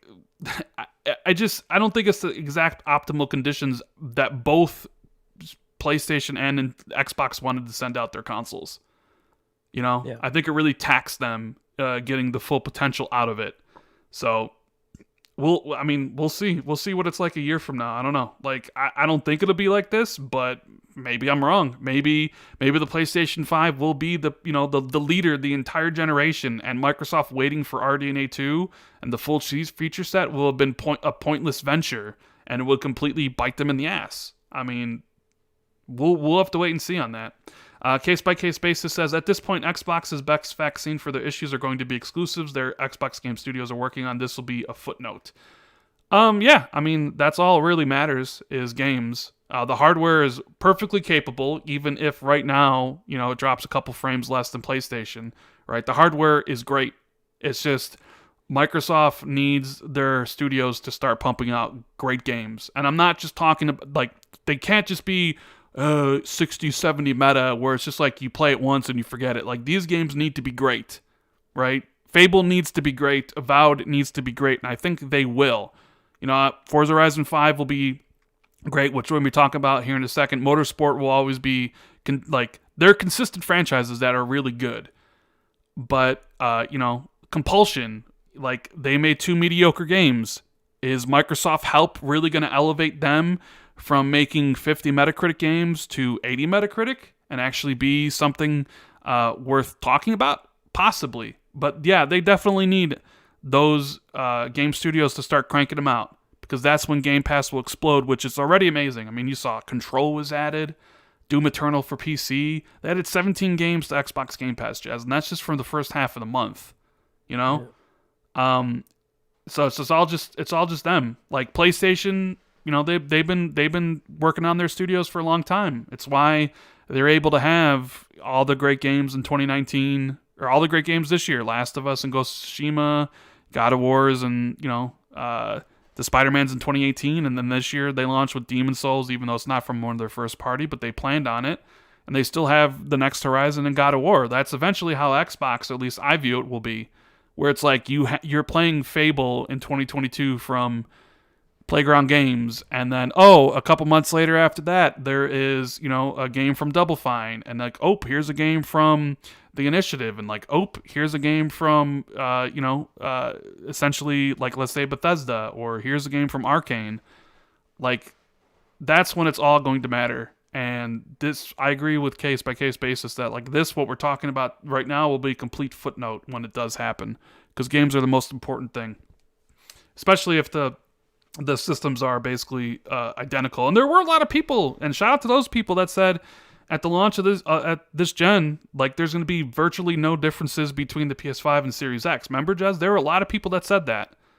Yep, there were. And they ended up being completely right. There are a lot of people who, and there's a lot of people who are very angry in my mentions, saying, giving me a million reasons why Xbox is way more powerful, and talking about all these vague technical terms that I don't understand, and they know I don't understand, but just because they want to sound smart. But I only care about the end result, and the end result is that PlayStation is more powerful. That's the marketable reality here. But PlayStation isn't exactly making a huge marketing push around that fact, because maybe they know that the reality is eventually the shoe will be on the other foot, So even Sony isn't pushing the Digital Foundry comparisons as much as Microsoft has been. Rich L says you sound depressed. I'm not depressed whatsoever. I just don't like talking the tech stuff. I feel like I'm out of my element when I talk about this stuff. When I talk about RDNA 2, and I see JD's Gamer here's like his super chat of like, the porting CUs on both platforms of the Series X will be roughly 20% behind because it's 21% clock slower than the PS5, but it's 40% more CUs not used. Like, that stuff just goes over my head. So when we're talking about this topic, because it's a big thing, I just don't have the level of knowledge where I can talk comfortably about it. When I have to speak more in generalities. So it might sound like I'm depressed, but trust me, I'm anything but. Like I've told you guys repeatedly, I am more excited for the future of Xbox than I ever have been, right? I just don't like talking about power and all this stuff, because it's just, I always found it boring. I always, like, I watch all my friends' videos and I like them all, but like I find the power talk to be just completely boring. And I've gotten exactly what I wanted out of the Series X. The hardware itself, 60 frames, it's doing it. Now I just need, Xbox Game Studios to deliver and start putting out all these great games, and it's good. So no, I'm the exact opposite of depressed. Like, I'm loving gaming right now. I don't. The power stuff goes over my head as well, but I'm interested in it purely from a marketing perspective and an analytical perspective. Like Microsoft did give Digital Foundry exclusive access because it wanted to elevate and the whole product truth narrative, and it's really backfired on them now. They're the ones who really pushed that with the One X. They really pushed it, and no one here can deny that Microsoft very uniquely gave Digital Foundry unprecedented early access to their system because they wanted to have this product truth narrative. And it is very, very, very hard backfired on them. You can't deny that. I don't think anyone can deny that. The fact that they had to release this sort of very wishy-washy statement to The Verge sort of underscores that for me. And I find that interesting from an analytical perspective. But from a personal gamer's perspective, I don't give a crap. Like I said, if I cared so much about counting every single pixel and frame, I'd be on PC. I'd have a beast mode PC, because it's not like I can't afford it. I just, I just like the convenience of a console. I don't like having to deal with all the PC stuff that you often have to deal with. Yeah, that's my thing. If I cared about power, I'd be on PC. Like I Yeah. just don't want to game on PC. The most important thing to me has always been games. And like the Xbox One was just so far behind the PlayStation where like at that point, yeah, like power did matter because there was a big significant difference. Like right now, like you're talking a couple frames here and there on a TV that I have that negates all that. So like it doesn't matter to me. To some people it is, power is important. Clearly, like all the Sony fans talking about all the wins with Digital Foundry, it was important. The Xbox fans hoping that the Digital Foundry would give them the wins, that it was important. The people talking about PlayStation 5 Pro already on Twitter. I mean, clearly, power matters to a certain subset of people. I don't even think power matters to some of these people. It's just about having a feather in the cap. It's about having something to a talking point for the week. It's about having something to point to and say, "Oh, look, my console's better because X, Y, Z." I don't think they actually care about power either. So if you cared about power, again, you'd be on a PC. You wouldn't be on a console. Yeah, maybe. You'd be on an upgradable chassis that has like frequent incremental upgrades that you can squeeze every little shred of juice out of, and tech like DLSS and stuff like that you can't get on console. So Yeah, Face says, I'm confused. Microsoft advertised the Series X as the most powerful console, and I also saw them advertised as the most powerful Xbox. I've seen both. they've done both because, Yeah. like I say, they can't really call it the most powerful console right now. I don't know what they're doing currently in their ads, because I haven't really seen any of their ads. But I've seen them do both. And I would imagine if Sony could advertise as the most powerful, they would want to. I mean, they did during the PS4 Pro and the PS4, and then Xbox did with the One X, and it's a good marketing angle if you have it. I don't know if Xbox can't right now, or if PlayStation, like Jez says, maybe they would want to, but then they know it's not going to last. I mean, who knows with all that stuff? And I'm kind of sick of talking about the hardware right now, anyways. Yeah. Let me get a couple other things here. Let's see. I missed something. JD Gamer says the Series X underperforming is explained easily. Both systems on a chip have at least 36 CUs, with the PS4 being the default programming platform, and the Series X getting ports. I mean, I don't know about. I mean, I don't know anything about that. Showen says Sony does a better job at shutting up and just grind. Sony does have a lot less leaks. Like Microsoft is very leaky. I mean, Jez and like Brad Sam said like both the Lockhart and Series X info when it was Anaconda back in 2018, right? Like it's not often that PlayStation leaks for whatever reason, but Microsoft definitely does. JD Gamer also says, Jez, the marketing thing will change as soon as the Xbox Series X brings out one game that looks great and it's coming, but you're right, it won't hit till next year. Parker Petrov says, imagine judging last gen only on Knack and Rise. That is true. Launch games are certainly not necessarily the best representation of the whole generation, right? Rise, Knack, Killzone Shadowfall, though Killzone Shadowfall looked really great when they revealed it. Crimson Dragon, Dead Rising 3, right? And then later in the generation, you get stuff like Red Dead Redemption 2, Last of Us Part 2, Metro Exodus, that just look absolutely insane. And then you remember what games kind of look like at the beginning of the gen, and you're like, oh yeah, things will get better as developers get more time with the consoles. I mean, it happens every single time. Yeah. I mean, think of the 360, like Perfect Dark Zero versus, Gears 3, at the end of the generation, like how games look then versus how they ended up looking. Like it always happens, and it'll happen again. Sin Vendetta says, honestly, it took till 2017 before the PS4's exclusives really started killing it, and I think a similar thing will happen for Xbox's first party. Yeah, that's a lot. That's I mean, that's a good point that people don't like to really bring up, is that PlayStation 4 wasn't killing it right away. You can even make the argument the Xbox had better exclusives in the beginning, and it was just so happened that when PlayStation started getting rolling, Xbox started declining, and once 2017 hit and it was Horizon Zero Dawn, that big new open world IP, alongside some really good Japanese titles like Nier Automata and I think Neo came out, and then Xbox really had just Halo Wars 2 that year in 2017, I think. That was when the narrative really kind of shifted. But yeah, I mean, like Bloodborne was 2015 and Uncharted 4 was 2016. But yeah, once 2017 hit, it was pretty much off and running for PlayStation, and then it was the opposite.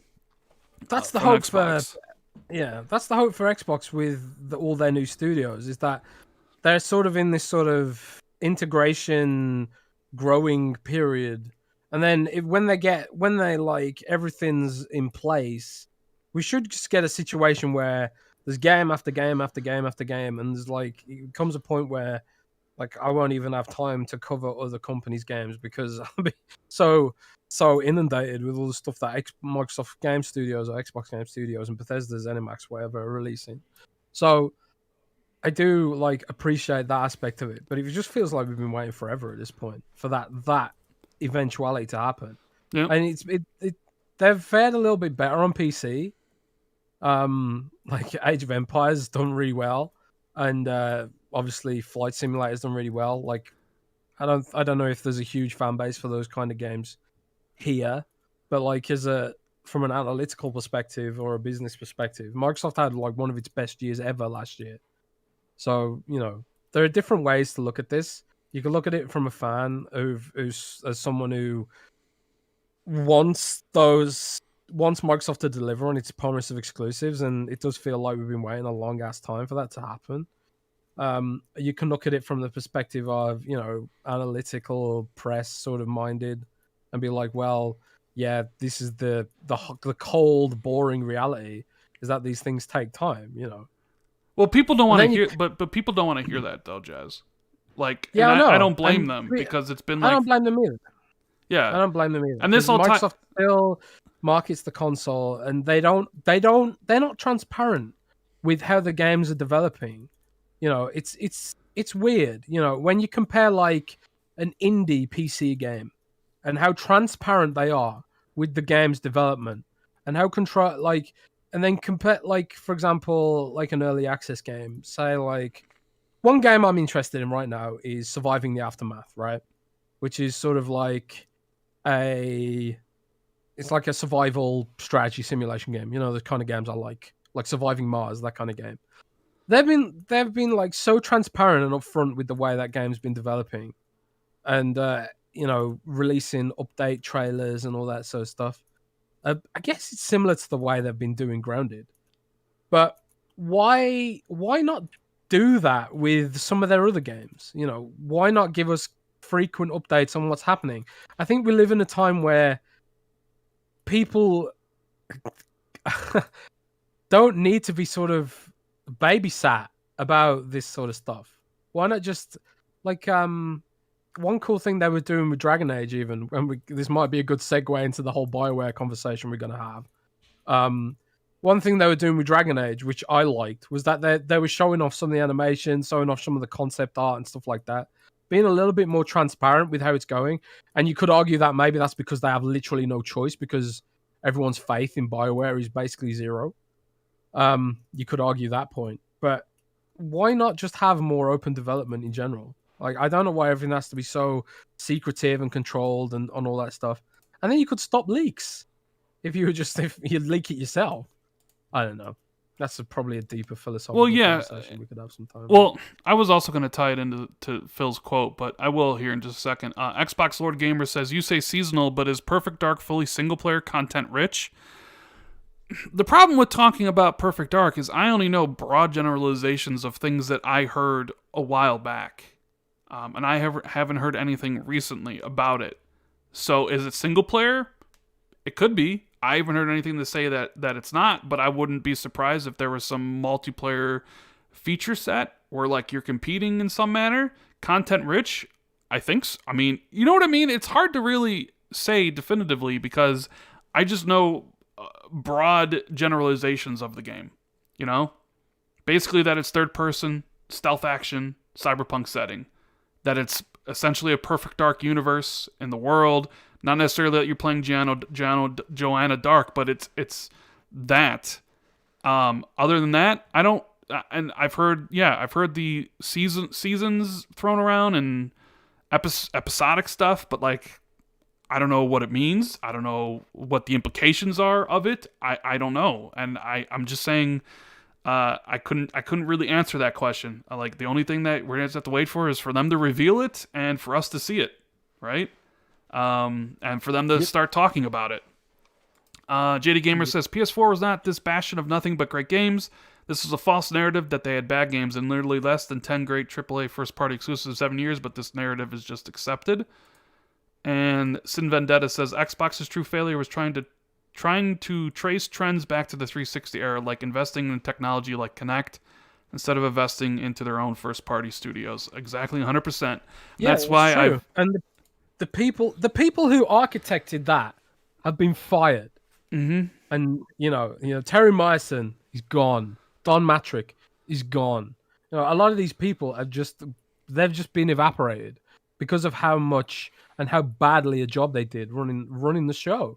You know, and that's why we now have a better plan in place, but we're still suffering from those awful decisions.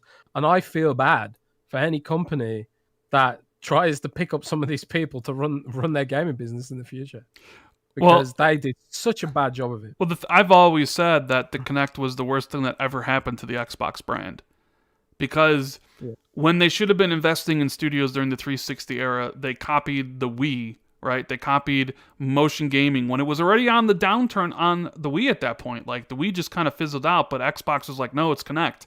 And then Kinect sold so incredibly well, and it gave Microsoft this false idea that that's what people wanted, to the point where they basically developed their next system completely around it. Hey, nobody. I'll tell you what, the truth about Kinect is that Microsoft Research developed this amazing algorithm for tracking motion, but they didn't know what to do with it.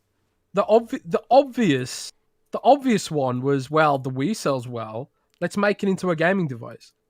But people bought it because the Wii hype was there, and also it it seemed to make promises of things that just didn't happen in reality. Like Peter Molyneux way oversold what Kinect was capable of. Not only did they oversell it to consumers, but I've heard they oversold it to devs. So imagine the spiel that Peter Molyneux gave about Project Milo or whatever it was called. They were saying that sort of stuff to devs too.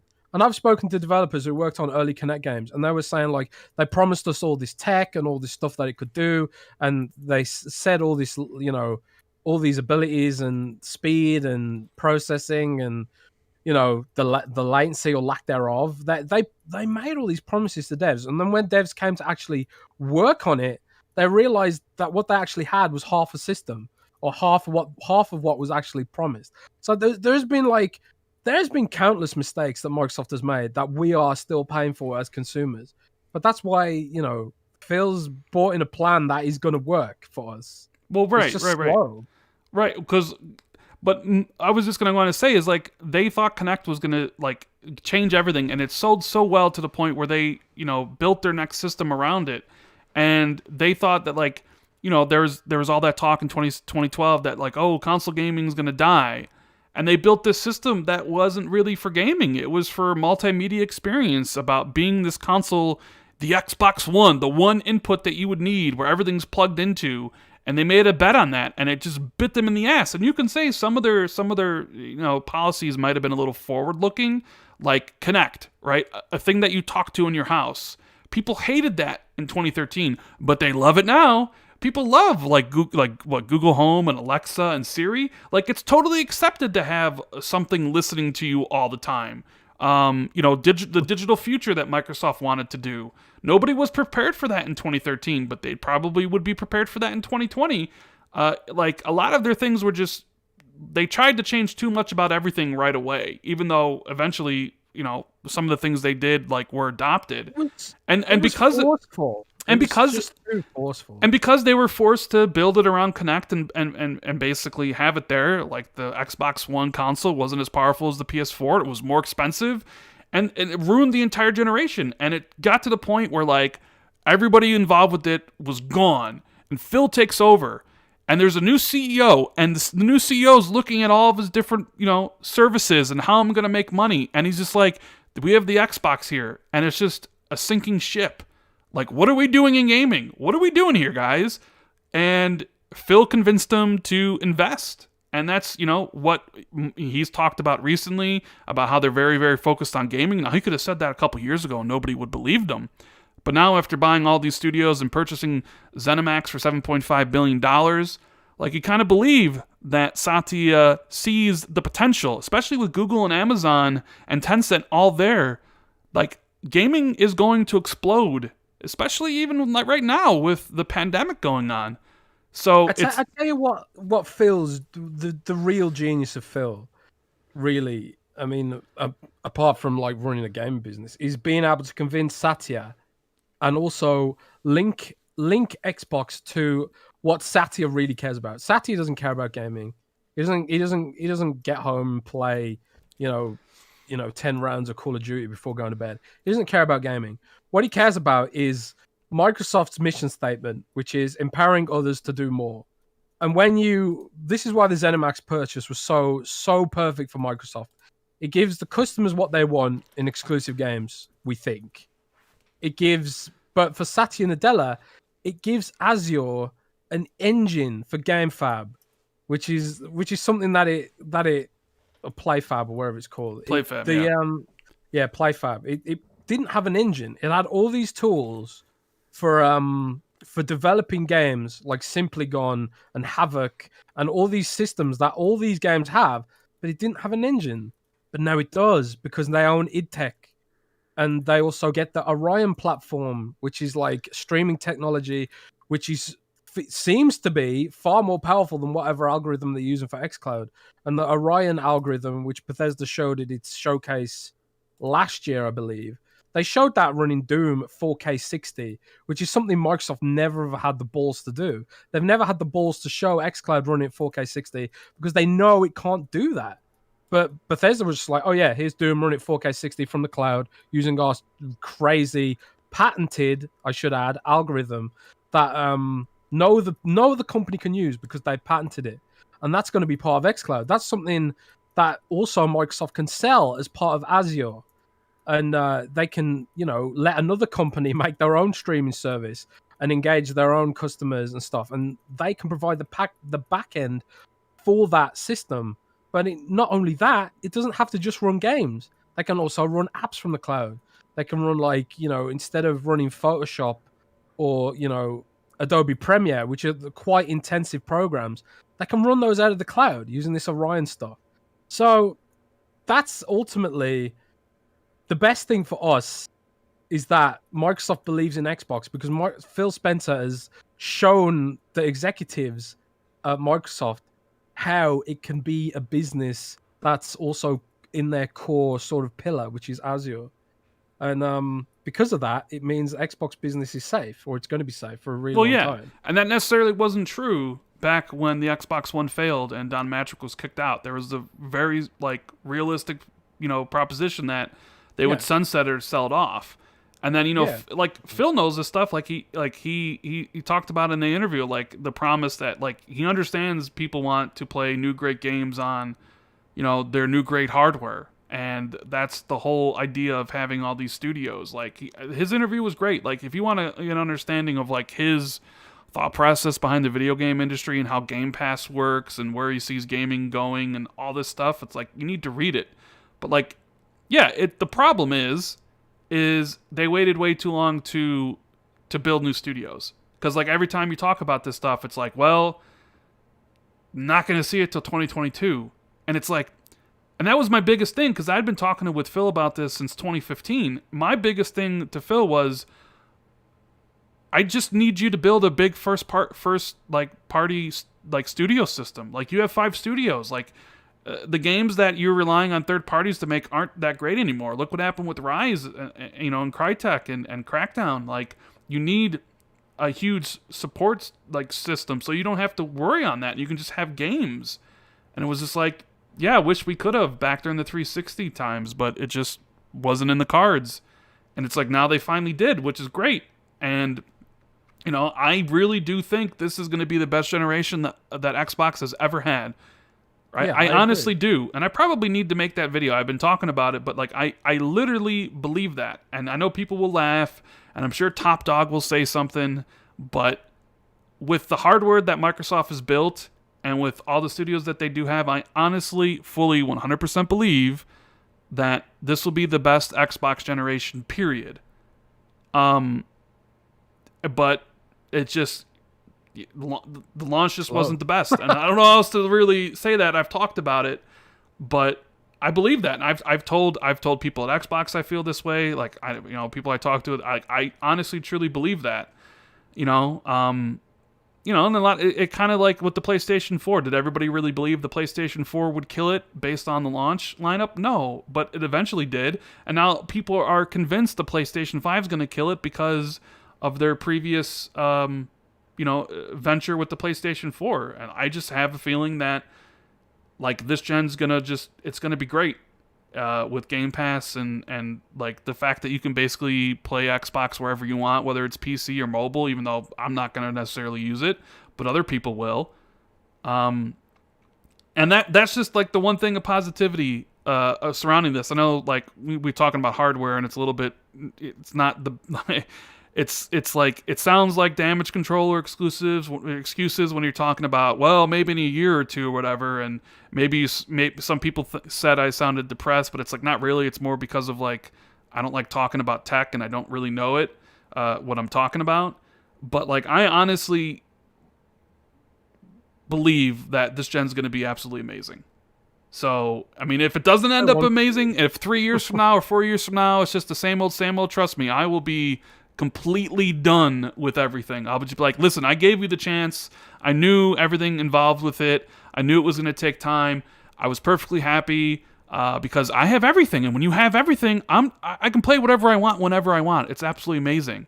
But if, 2024 comes around and Xbox is still putting out trash, and the games aren't very great or whatsoever, I'll just be like, yeah, I'm done with this. Like, it's clear that I was wrong, and I shouldn't have believed that things would change. But that's on me. That's not on you guys. So, Sin Vendetta or JD Gamer says, I think their true failure was that they couldn't control their own narrative and not giving people choice. Imagine the Xbox One at launch with one change the choice to buy Kinect or not for $399.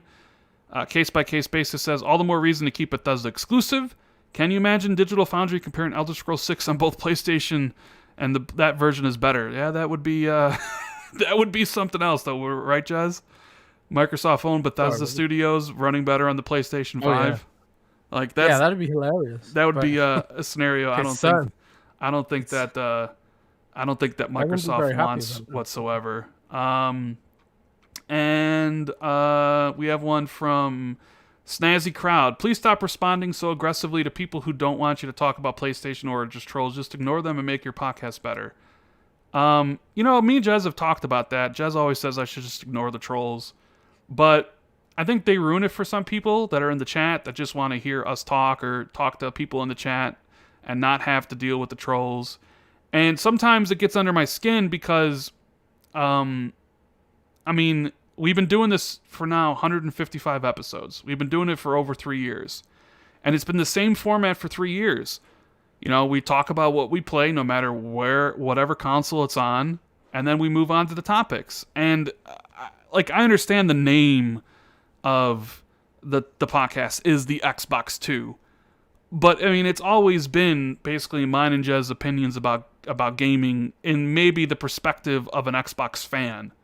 So, if I'm playing Miles Morales on PlayStation, I'm going to talk about that. And I have a PlayStation, so I'll talk about my experiences. So, it bothers me to an extent when I see people talking about that where they don't want to hear about what games were played. They just want to hear about the topics or, just make a different channel. It's that easy. Just make a different channel to talk about PlayStation 5. It's just no, that's not going to happen. So it's good advice, and I probably should, follow it. But I also just like putting trolls in their place, honestly. because I really do find trolls pathetic. But I get what you're saying, and I'll try to be better in the future about that, right, Jez? Yeah, I mean, I just eventually, man. Like have I been doing this longer than you? I don't know. This whole social media thing. I don't know. Have I? I've been Yes, doing this I think since you have. You're a celebrity in the UK now. 6 or 7. Yeah, by UK law, I am now a celebrity, and I am no longer allowed to recommend medical products of any type because I have 30,000 followers on Twitter, and that is the very low baseline that the UK government considers someone a celebrity, apparently. But eventually, man, you just get numb to it. Like I Yeah. get trolled. I don't even acknowledge. I just Yeah. laugh, mute, Speaking block. speaking about game, Forza Horizon 5, Jez. I don't know if you saw this. Jeff Grubb said he thinks it's coming next Oh, year, right? Did you see that? yeah, I did. I did see that. I did see that. I got some I DMs about actually that. think that makes a ton of sense. And we haven't talked about this, so I don't know what your thoughts are on it. Do you think Forza Horizon 5 is next year? Or do you think because Forza Motorsport was announced first that it'll release first? I think it well could be released next year because I don't think it necessarily needs a new engine, and they've got a proven track record of just making great games. With the existing tools they've got, I don't see why that necessarily needs to be. Like, I would argue that I'm not a huge racing fan for starters, but from what I understand from we've got like a racing team. Well, I say team, it's one guy. We got like one guy at Windows Central who covers all the racing stuff. He's got a racing license in real life. Like he's that into racing. So I was like, you can cover all the racing stuff then. And from what I understand, like it's Forza Motorsport that really needs the rethink more so than Horizon. Correct me if I'm wrong there, but Yes, it's certainly 100% the truth. 100%. so. The you could just keep the same formula with Forza Horizon. New setting, maybe some new features, new service, whatever, and then push it out next year. I don't see why they need to really super go back to the drawing board on that. Yeah, Like it's to me, fine.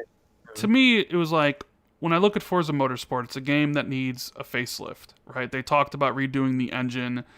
Clearly, Forza Motorsport has dropped down in regards to popularity and sales, and even critical reception than its sister franchise Forza Horizon. So they needed more time to get that right. And it's like, okay, if you really do think Forza Motorsport is 2022, there's no way they would release both Forza games in the same year. So that would put Forza Horizon in 2023, which they've been on a It's 2 year unlikely. they've been on a 2 year dev cycle since the first Forza Horizon game. We had Forza Horizon 4 in 2018. There was no Forza game this year. It's possible they gave him an extra time because of COVID, working from home, and maybe they wanted to spice things up for Forza Horizon 5. Phil's talked about how holiday 2021 is going to be really important because the hardware supply and demand will be met, so that you're going to really need some games to really push the hardware. And what's a better game to have than essentially Xbox's second biggest franchise, or maybe third now, depending on where you put Elder Scrolls in relation to Master Chief, than having Forza Horizon 5 come out in 2021, probably be cross-generation because we know that pretty much everything in 2021 is going to be cross-gen, and release it. And then Forza Motorsport comes out in 2022. They do all the updates to the engine that it needs to, and then they can share that technology and the engine upgrades that they made for Forza Tech, give it to the Playground team, and then they make Forza Horizon 6 a couple years later as a next-gen game. I think it makes a ton of sense unless Motorsport is releasing next year. If Motorsport's releasing next year, then obviously I think Horizon 5 will be 2022. But I think there's a very strong possibility Horizon is next year. Yeah, I think Horizon should be next year. I think Jeff Grubb's right on the money. And then, you can spend even longer then making Motorsport the best sort of simulation experience possible. Also, the Xbox tech will be more mature, stuff like that. I don't think Forza fans will be really upset if they take an extra year or whatever, or even like not even a year. Maybe they take like 6 months, release it in the spring or something, or into the summer of the next year. So I think that is totally that totally makes sense to me, because Forza Horizon couldn't be made on the current engine. Doesn't have to have anything wildly different. They could add a few new features, bolt things on, make it using the next gen tool set. Well, do we still call it next gen, or just start calling it this gen now? Hmm. I still Yeah. like in the mindset of calling I'm it next still in gen. the mindset of calling it next gen. I think maybe for a year it'll be like that. You know what I mean? Yeah, maybe. I don't know. But in any case, yeah, I'm with Jeff Grubb. I think it'll launch next year. Yeah. JD Gamer But I says haven't heard anything.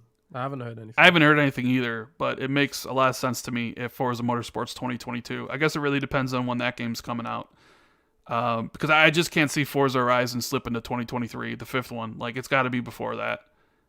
They don't go from 2-year dev cycles to, like, what, 5 years? It doesn't make a lot of sense. Plus, the other studios are working on Fable, and we don't even know when Fable's coming out. That could be 2022, or it could be 2023, not even really sure about that. JD Gamer says Sony put out about 10 AAA first-party games during the PS4 era and Xbox One, about 6 in this new gen. Based on studio count, I expect the Series X to have 25 and PS5 around 20.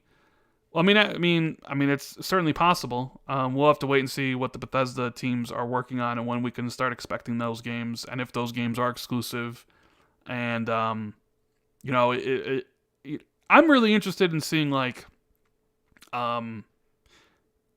what comes after the for the coalition. Like I saw some like a new person was hired for the coalition today, and they said they're going to be super excited to work on Gears of War.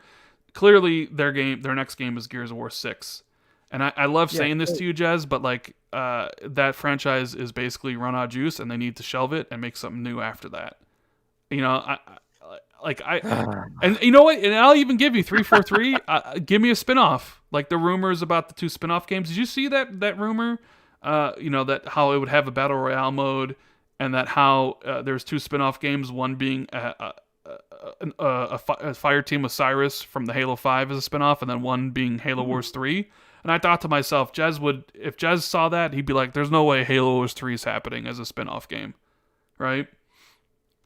Well, I want to believe they'll make Halo Wars 3, but I also know how badly it performed. So, I don't know. I don't know.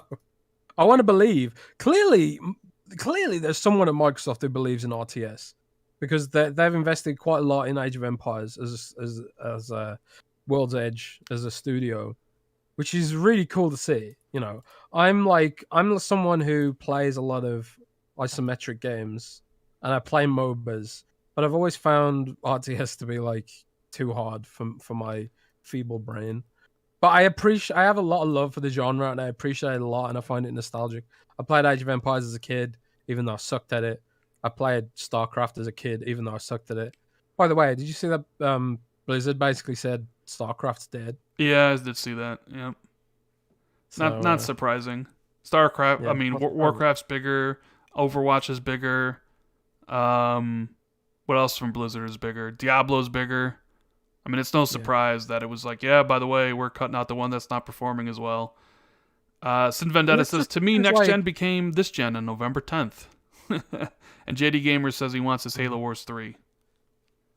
Yeah, I'd love to see Halo Wars 3. Like, I enjoy Halo Wars way more than I enjoy Halo, which is, I'm probably like in the very vast minority here. But like, I actually like enjoy playing Halo Wars games, even if like they don't have the best sort of RTS complexity. And I think that's where it ultimately fails. Like, it's Halo Wars 1 and Halo Wars 2 are kind of like, they're enough to draw the Halo audience, but they're not enough to draw the hardcore RTS audience, which is, if you're making an RTS game, that's really what you kind of want, is that audience. And they don't really see Halo as like sort of complicated enough or whatever.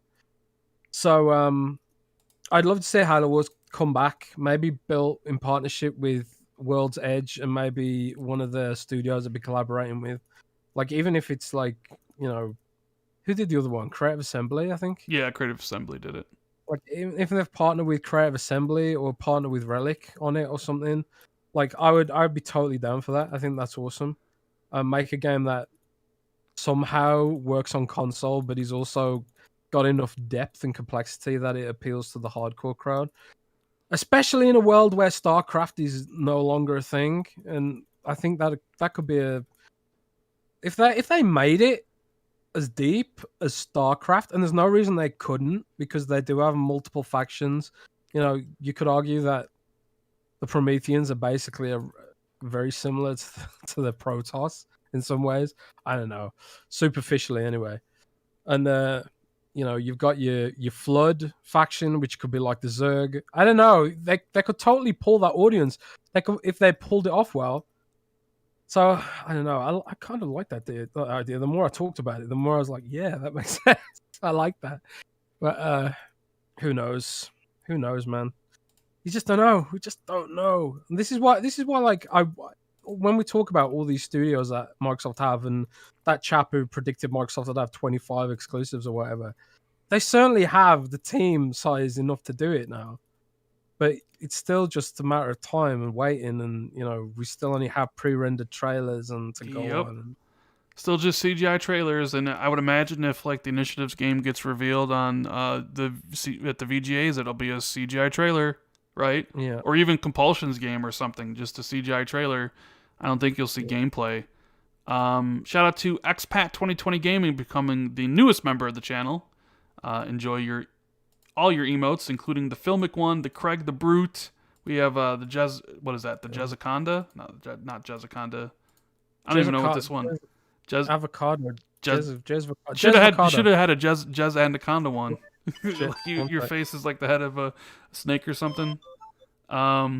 Yeah, Jezaconda. That's interesting. Pop says if Gears is out of juice, so is Halo. Well, I just say that to Jez because he loves Gears. So, and I really do think Gears 6 will be the last Gears. By the way, I do think that. I mean, I don't think so, man. I could be wrong, but I really do. Last ever? Well, I would think not necessarily the last ever, but like they'd be taking their next game after Gears 6 won't be a Gears game. Yeah, maybe. I don't know. I think like they could definitely stand to make something a bit different, like how Ubisoft made you know, Immortals Phoenix Rising. Even though it is a Ubisoft game, it's just more of a like a cartoony, kid friendly, over the top arcade kind of game. Like Showen says here, he says, "Why is Xbox so afraid to change? Make something new." And I think that's more in line with like 343 and the Coalition just always making the Gears and the Halos, and maybe even Turn 10 making Motorsport. Although I expect Turn 10 to just always make Motorsport. Although I think Forza Motorsport, the next one, is going to be a platform just like Halo, where it's just going to be a continuously updated game, and you won't necessarily have a Forza Motorsport 2 or 9 or 10 a couple years later. It'll just be that game, you know? Yeah, I get you. Yeah. Like I'm totally okay with this idea of the Coalition making something else, you know? Yeah. But I also think like I don't think they'll shelve Gears forever. I think like they can take it back to the drawing board. They could like grow the studio, and then because the Coalition is such a smaller studio than 343. I got a question for you, Jez. Somebody noticed this. Is Jez playing World of Warcraft? I can hear the mouse clicks. Yes, I am. I can hear you're clicking up a storm, man. Man, I'm doing Torghast, which is like one of the cool things in the new WoW expansion is that they've added these like infinite dungeons which go on forever, called Torghast. This is like the kind of thing that the game always sort of lacked, was a good reason to keep playing outside of raids. But they've added these like new randomized dungeons which you can play solo or in a group of up to several people, and the higher level ones are pretty hard, man. They're actually really quite difficult. So yeah, that's what I'm doing right now. I'm doing one of the more difficult ones. Man, this is the problem with like all of Razor's stuff. I do know they have like some membrane keys which are quite quieter, but all the Razor stuff I have is so noisy. What mouse are you using? I'm using like which one is it? I think it's the Razer. Is it the Trinity? I can never remember. No, it's the Naga Pro. I think it's their wireless mouse that has 6 buttons on it and interchangeable. It's their MMO mouse basically. I absolutely love it. By the way, it's a really awesome mouse. The battery life's a bit iffy. Like I have to charge it like twice a week, which is something you don't want to do with a battery. But I don't know. It's better with a mouse. Sorry, but it's better than having a cable. And the latency is indiscernible compared to. I suddenly sound like I'm a Razer marketing guy, but they just make the best stuff for PC, in my opinion. So what do you say? I was using my Razer Blade Pro 17, which is very expensive, but really, really adore this laptop. But it's a good game, man. You should play it. You should play WoW. No, never gonna happen. Just I don't know if you heard, but the God of War is on Xbox now. Oh, Fortnite. Well, literally in 2 different things. One being Kratos is on Fortnite, and I've actually seen him advertised on the dashboard with the PlayStation Studios logo, right? Wow. And then, so that's true. And then I think the same people had data mined that Master Chief is next. And that there's photos like floating around of him.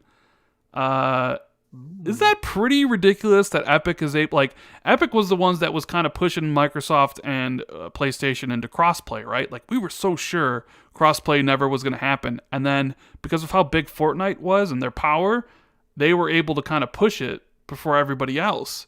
And now they literally have Kratos. And I thought, okay, well, Kratos will just be for PlayStation players. Nope. You can play with them on Xbox if you want, which means Master Chief is going to be on PlayStation. And isn't that crazy how much power Epic has? Where they basically sat down both PlayStation and Microsoft and be like, yeah, you're going to give us your biggest characters, and then people on the opposing platform are going to be able to use them and buy them, and then your Master Chief might be advertised on the PlayStation dashboard. Like, isn't that nuts? It is crazy, but it's also awesome. But this also, for me, maybe a little bit raises the prospect of those characters coming to Smash Bros. Maybe. Do you remember there's always these rumors about Master Chief being in Smash? Yes. Like, if Master Chief's big enough to be in Fortnite, surely he's big enough to be in Smash, right? And we've got Minecraft Steve in Smash. And we've got the Bear and the Bird in Smash. Yeah. So... So when do you think this is going to happen? When do you think Master Chief will be revealed? Do you think it's going to be at the VGAs on Thursday potentially? Yeah, maybe. It's leaked already in the game files, so like at this point, I don't know. Maybe just announce it. But yeah, I expect it'll probably be announced then. I mean, what do you think of it? I mean, I think it looks good. I mean, it's not going to get me to play Fortnite. I know some people are like, I'm going to play Fortnite because of Kratos, but I don't care. Like, I don't like Fortnite. I hate the building. But I do think it's funny that the first next-gen version of Master Chief we'll have isn't from 343. It's from Epic Games and Fortnite. Right? Oh, God. Isn't that... I mean, this... Plus... Could this have been, like, originally planned to have been Halo Infinite marketing? It very well could have been. Because I was also thinking the same thing with PlayStation is, like, we know there's another God of War... Is it possible, like, this all leads up to a start of, like, some marketing or a new trailer from PlayStation? Like, here you have Kratos, who's all in the news, Fortnite, and then they drop a new trailer at the VGAs. Same thing, like Halo Infinite out, and people are playing it, and then he's in Fortnite, but then would they do that for a competing game at that point? Because if it was out, it would be competing, free-to-play. Or maybe this was just something that was like, I don't know. It'd be interesting to see how this all came together, wouldn't it? Yeah. I might reach out to Epic and maybe see if I can get information on that. But yeah, it is cool, I think. So do you think... So does this mean that Kratos is officially the mascot of PlayStation then? I mean, yeah, I guess so. I mean, they're the one they picked. I mean, they didn't pick Nathan Drake, although Uncharted is ended as a franchise. They didn't pick Aloy, although she's only had one game. I mean, like, obviously Kratos has been around for a long time, since the PS2 era. Since the ancient Greek era, Kratos. Well, true, around. But I'm just saying a lot of people would say, Nathan Drake was the PlayStation mascot, well, before it was like Crash Bandicoot back in the day, but with Uncharted being ended essentially, unless that other San Diego studio brings it back, then yeah, I think Kratos is the mascot for, or at least the person that PlayStation is widely recognized for, just like Master Chief is that person. Now the question is, if PlayStation and Microsoft have skins in Fortnite, that would also kind of say that Nintendo not going to have one? And if they do have one, will Mario be in Fortnite, or will it be Samus or something else? It can't be Mario, because Mario's got a weird shape and it has to sort of match the hitboxes from So Fortnite Samus from Metroid to some degree. Well, that's another thing. Like, Nintendo's been treating Metroid like complete garbage recently, and I think it's almost like they want fans to forget it exists. So I don't know if they put Samus in there because it'll just raise people's hopes of new games that aren't going to come out. I know there's this rumor. Actually, it's confirmed, isn't it? That they're doing the Metroid Prime trilogy or something. I can't. I don't think the Metroid Prime trilogy is confirmed, but It's I mean, official. 4 was confirmed, but then they had to stop development and go to a new developer. Have they officially announced any Samus games like Metroid Prime 4 or anything like that? I mean, 'Cause if Metroid Prime 4 has been announced. They announced it like 3 years ago with the JPEG. Oh, okay. Well, if that is official, then they could make it like tie in Samus to marketing that game, maybe. I thought it was just a rumor, like shows how closely I pay attention to Nintendo stuff. But like, yeah, I mean, if they want to market Metroid, like Samus certainly fits the body shape better. But what about one of the humanoid Pokemon, dude? You and your Pokemon stuff. It always comes back to Pokemon. Oh man, I'd love it if it was like a Fire Emblem character. Like the Smash Bros. Fans would be so mad. Because like Nintendo, it feels like Nintendo really want to push Fire Emblem. Yeah. But I don't know. I don't think it'd be Mario. The shape's all off. Surely, like Mario doesn't have the right body shape. Maybe you know what would be the best? What? Waluigi. Waluigi. That'd be Waluigi. interesting. That'd be interesting. There's this whole meme about people being mad that Waluigi isn't in Smash Bros. Oh man. But I was gonna say, not only is Kratos the God of War on Xbox on Fortnite, but you can also play God of War on your Xbox Series X and Series S through emulation. On the series. Really? Yeah, did you not Oh see that? yeah, that whole hacker thing. Yeah. So, what the hell is that about? That actually worries me in terms of the consoles being hacked. So my buddy, Modern Vintage Gamer, MVG, put out a video about this. It's through you buy this program called RetroArch, and you basically set the Series X and S into dev mode, and you can you spend like $20 and you buy RetroArch, which is like an emulation platform, and he's tested a whole bunch of different games. It's more convoluted than that. There's some things you got to do, but right now, currently, like the GameCube is emulated. Like you can play, Wind Waker. You can play like a whole bunch of GameCube games. You can play Wii games, although obviously the controls aren't really that great. But the big thing lately is PS2 games. So you can play Metal Gear Solid 2. You can play God of War. You can play Silent Hill 2. You can play Shadow of the Colossus. And I do wonder how this is all going to play out, because his video has gotten a lot of traction. I see a lot of people talking about it. I can't imagine that PlayStation and Nintendo are happy that you can play some of their games emulated on the Series X and S. I do wonder if they're going to send a cease and desist and either force Microsoft to remove RetroArch or just send one to RetroArch. You know what I mean? Yeah. I mean, like, is this like an app you can get off the Windows Store or something? Yeah. So it's based off this app called RetroArch, which is UWP, and like there was an update with the Xbox One where it could turn an Xbox One into a dev a dev kit, and it's still there with the Series X. So essentially, you download like this app, and then you turn your Series X or S into the dev mode, and then you can run this app. And this app has like, these emulated games on it or whatever. I mean, I'm making it sound simple, but I know it's more complicated. You'd have to watch his video. But yeah, it's emulating all these games and all these platforms. And it's some games run really good. Like you can definitely see an increase in visual fidelity, but sometimes there's frame problems here and there. But I mean, that's something that like the Switch isn't doing, or even the PlayStation 5 at this point, right? Yeah, that is wild. But So, cool. so like going back to the guy's earlier point about like if they'll start emulating the PS3 and PS4, then you'll be able to play Miles. But I don't think it'll get to that point. Like I don't even. Is there even a PS3 emulator around? Even on PC? I don't know for sure, but I do, because the cell infrastructure, it's sort of like weird or something. I don't know. I don't know. I think like it's possible, but it's not. It's not as easy to do as PlayStation 2 or you know the old Nintendo platforms and stuff. Yeah. So what else? Oh, the BioWare problem. Um. So Casey Hudson left, who was the studio head, Yeah. and Mark Dara left, who was the executive producer on Dragon Age 4, which, by the way, they are showing again at the Game Awards. But my God, has BioWare just like dropped into almost irrelevancy since like BioWare used to be one of my favorite developers. And it just seemed like once they got bought by EA, it was kind of game over for them. And now Casey Hudson's gone and Mark Dara's gone.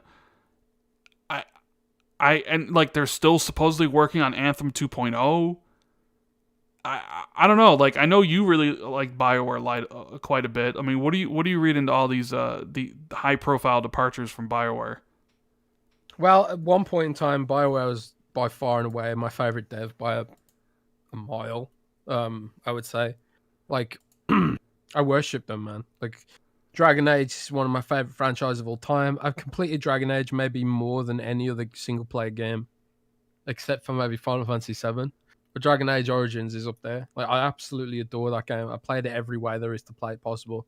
Even after playing it like 10 times, every now and then I've discovered a new conversation or a new detail that I didn't find. Like it's just a crazy good game. They just don't make them like that anymore. And you know, for what Anthem was, I actually even enjoyed Anthem to some degree. But it was just so clear that EA after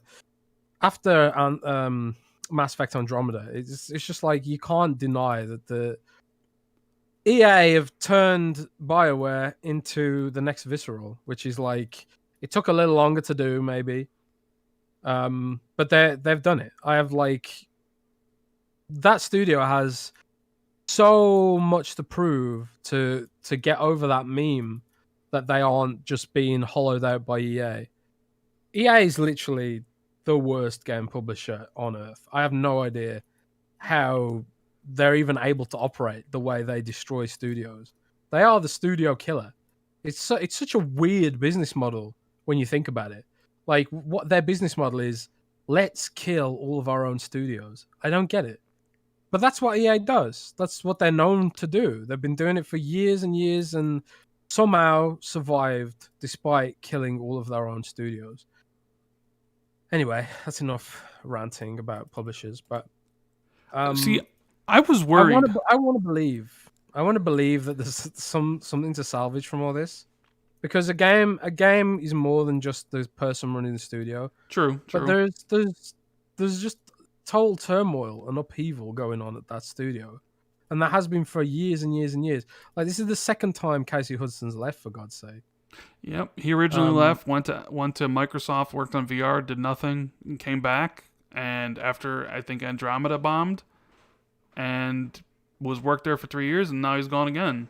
So, yeah, Maybe it's a good thing. Maybe it's a good thing that he's gone. Maybe it's like maybe he was part of the problem. it's possible. But you just don't know. You just don't know like the ins and outs. And I'm sure that some of this stuff will come out in the near future about the real reasons for some of this stuff. But I just like, man, they've got so much to prove that they can actually still function as a studio. after all of this, after Andromeda, after waiting and waiting for so long to just get anything, that he's like it's just so strange, Well, really. see, I was worried that Respawn would suffer the same fate because BioWare is one of my favorite studios.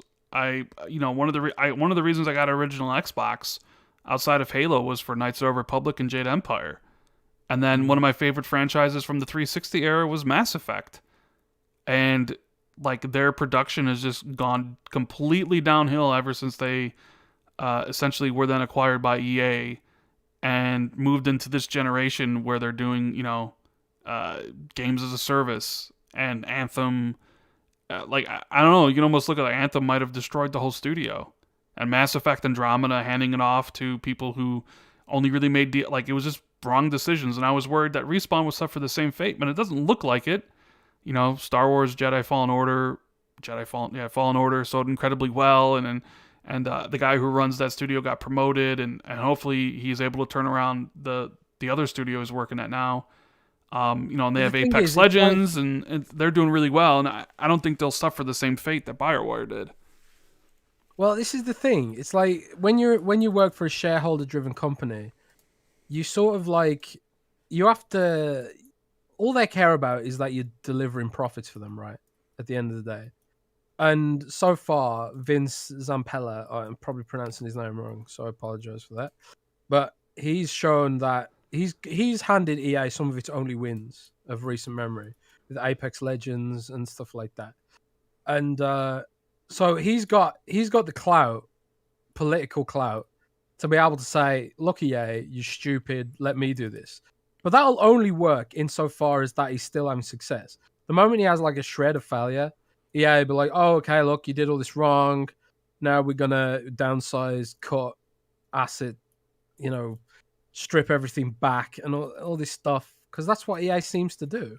Every time the going gets tough, EA seems to do this sort of weird, panic-driven. Oh god, this studio's had a bit of a flop. We need to do something, drastic to make sure that we get some profit out of them. So it's kind of what they did with Visceral, right? So Visceral were making horror games. Horror games are a bit of a weird genre as it is, difficult. And EA, they included multiplayer in Dead Space 2, which had no business being there. But that's EA all over. He's totally, let's get some form of, ongoing monetary engagement out of this game. They couldn't just make a good game. It had to have some half-baked multiplayer thing in it. That was a total flop. So what did they do? They blame the horror aspects, and they're like, "Oh, this game's too scary. Let's make it less scary by incorporating co-op and adding human enemies and basically trying to make it Gears of War." Total flop again. Instead of EA blaming themselves, they blame Visceral and say, "Okay, well, you're not making games you want to make anymore. You're going to make a Battlefield game. How about that?" And then that's a total flop as well. And then that's the end of Visceral. Because EA they just suck as a company. And they consistently suck for years. And I have no idea how you can suck so bad, yet still survive. But that's the way the stock market works, apparently. But I just hope that someone comes along who can get BioWare out of this sort of situation. But we've seen it happen time and time again where the opposite happens, where EA sucks the life out of everything like a vampire and then just lets it die. And I think it'll happen to Respawn eventually. As soon as Respawn has some kind of failure, and to be frank, Rand, we've already seen it happen. The fact that Titanfall 2 didn't pull in the engagement figures they wanted, they pivoted to Battle Royale. Mm-hmm. And, even though it did really well for them and people seem to like it, it's still exactly the typical EA MO. And that's okay, Titanfall 2 didn't perform as well as we wanted. Even though it's critically acclaimed and a lot of people think it had one of the best story-driven sort of campaigns of recent memory, and it was critically acclaimed. And I still see people bringing it up on Reddit all the time, you should play Titanfall 2, it's still a good game, blah, blah, blah, and stuff like that. It didn't perform up to EA standards, so they pivoted to Battle Royale. So we've already started to see this happen with Respawn as well. So I don't think, saying that Respawn are immune to this EA business practice of killing studios. I don't think they're immune either. And I think it's only a matter of time. So it's scary, man. And I don't want to be negative because I love BioWare, but I just have very little faith that we're going to see them pull back from this. And it makes me sad because I love Dragon Age. I love Mass Effect. I love, Knights of the Old Republic, Jade Empire. But they used to just make banger after banger after banger and just totally crush everything. And then EA got their little grubby little claws in, and then it just all started going downhill. And we see it time and time again, time and time again. You think the shareholders would be like, stop doing this? But You think so? I don't know. You'd think they'd do that, but they don't. I don't know why. I don't know why. I was kind of shocked by their Casey Hudson leaving BioWare, but we'll see. We'll see if they can salvage Anthem, and if Dragon Age 4 is going to be good, and if the next Mass Effect will be great. But I guess only time will tell on that. And one last topic before we get some questions. We're going a little bit longer because we missed last week, but Xbox Series X had its first update, Jez, and now you can have 7 different dynamic backgrounds. And which I leaked. I leaked those. You did very well. You did leak those. I'm still using the first one. I hopefully come up with some. Ribbons. The ribbons ones are nice too, and the Ripple one is cool if you're a fan of the 360. And that was a really cool throwback. They put that in.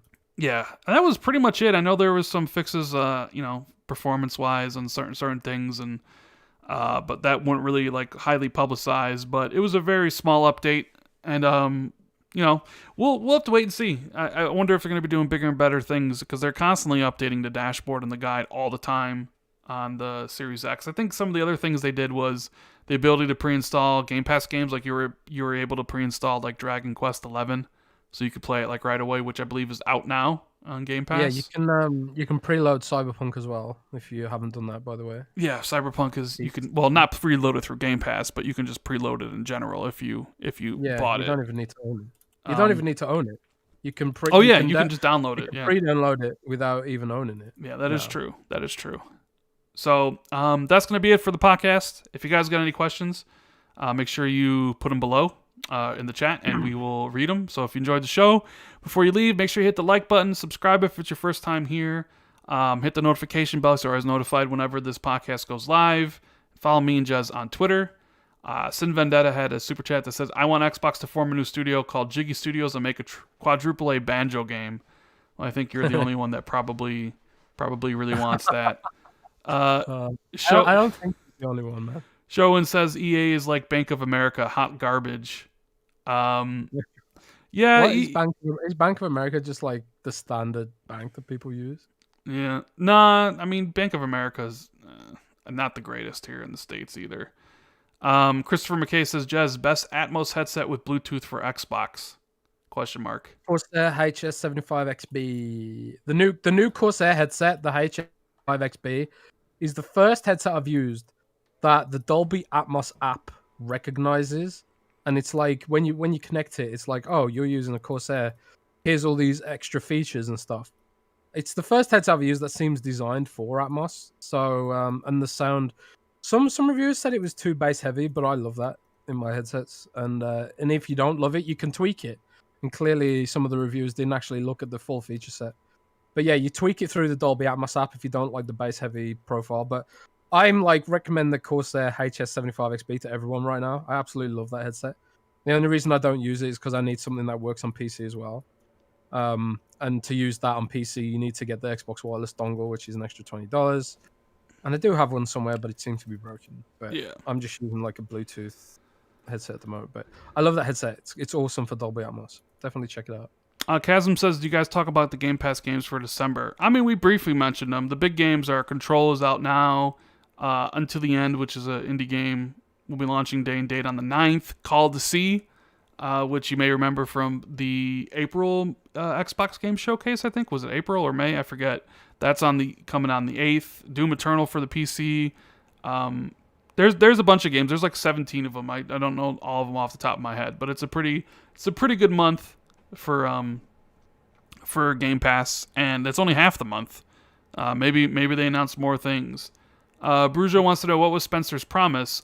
We talked a little bit about that. It's basically that, the promise of he knows that people want new great games, and he basically said, like, it's in that interview that he did about the promise towards the Xbox community, that he knows people want great games to play on their new great hardware, and that's exactly 100% what they're working on. So it's really just, I guess, business as usual, right? Or, of course there's going to be games, but he knows that is really important, and he knows that's probably the biggest thing that was lacking on the platform for quite some time now.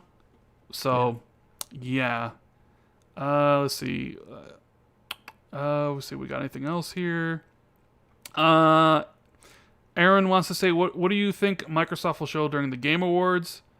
Saji says the same thing. You haven't talked about the Game Pass Game Awards announcement.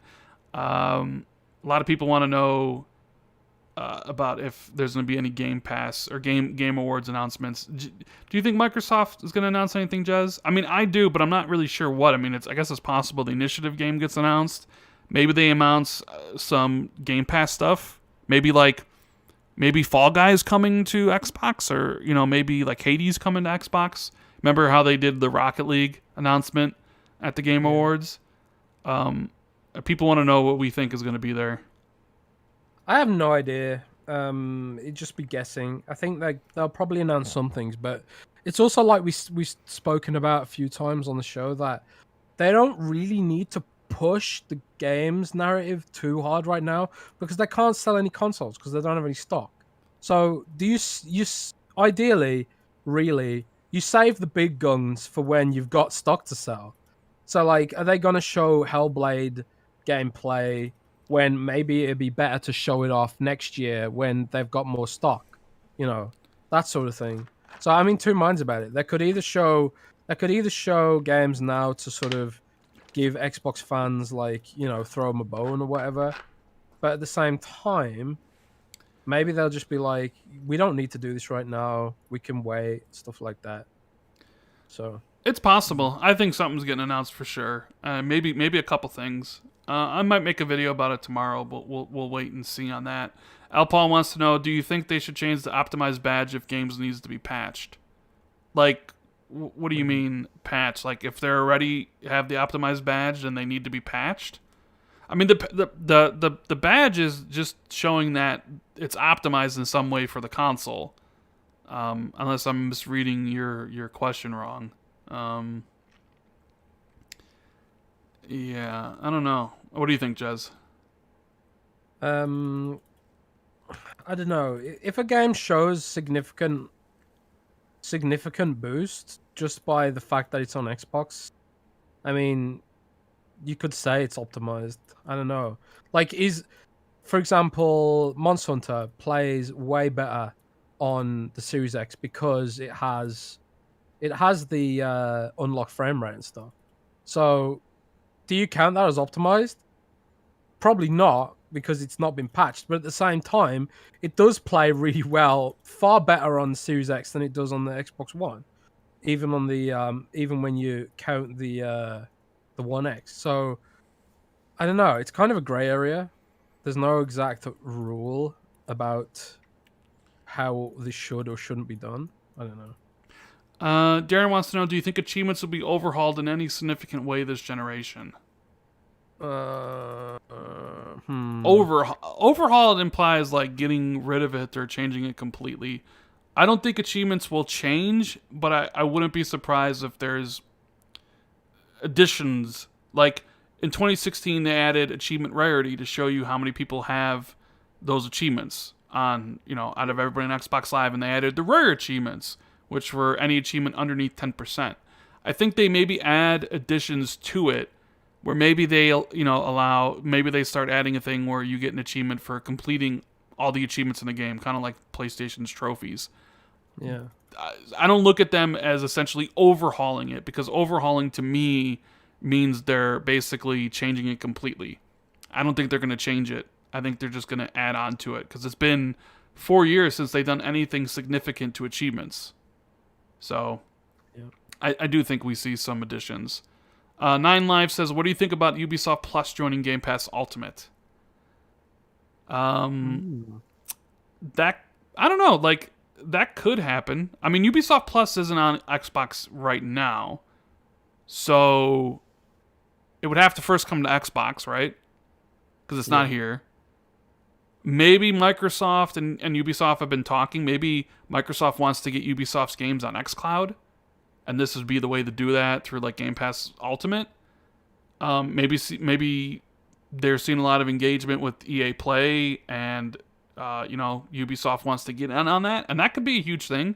Like if all of Ubisoft games were in Game Pass, that would be huge for Game Pass subscription service. What do you think, Jez? Do you think that's something that could potentially happen?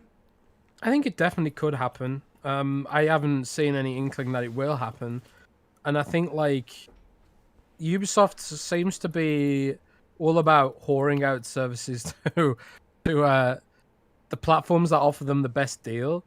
And Google Stadia and Ubisoft have worked together a surprisingly large amount recently. So I think there's a chance that it could end up being exclusive to a different platform, especially if that's what ends up offering them the most money. But I do think there is totally the potential for that to come. But there's also the potential here that Microsoft EA said, yeah, okay, we'll join Game Pass, but we want to be exclusive.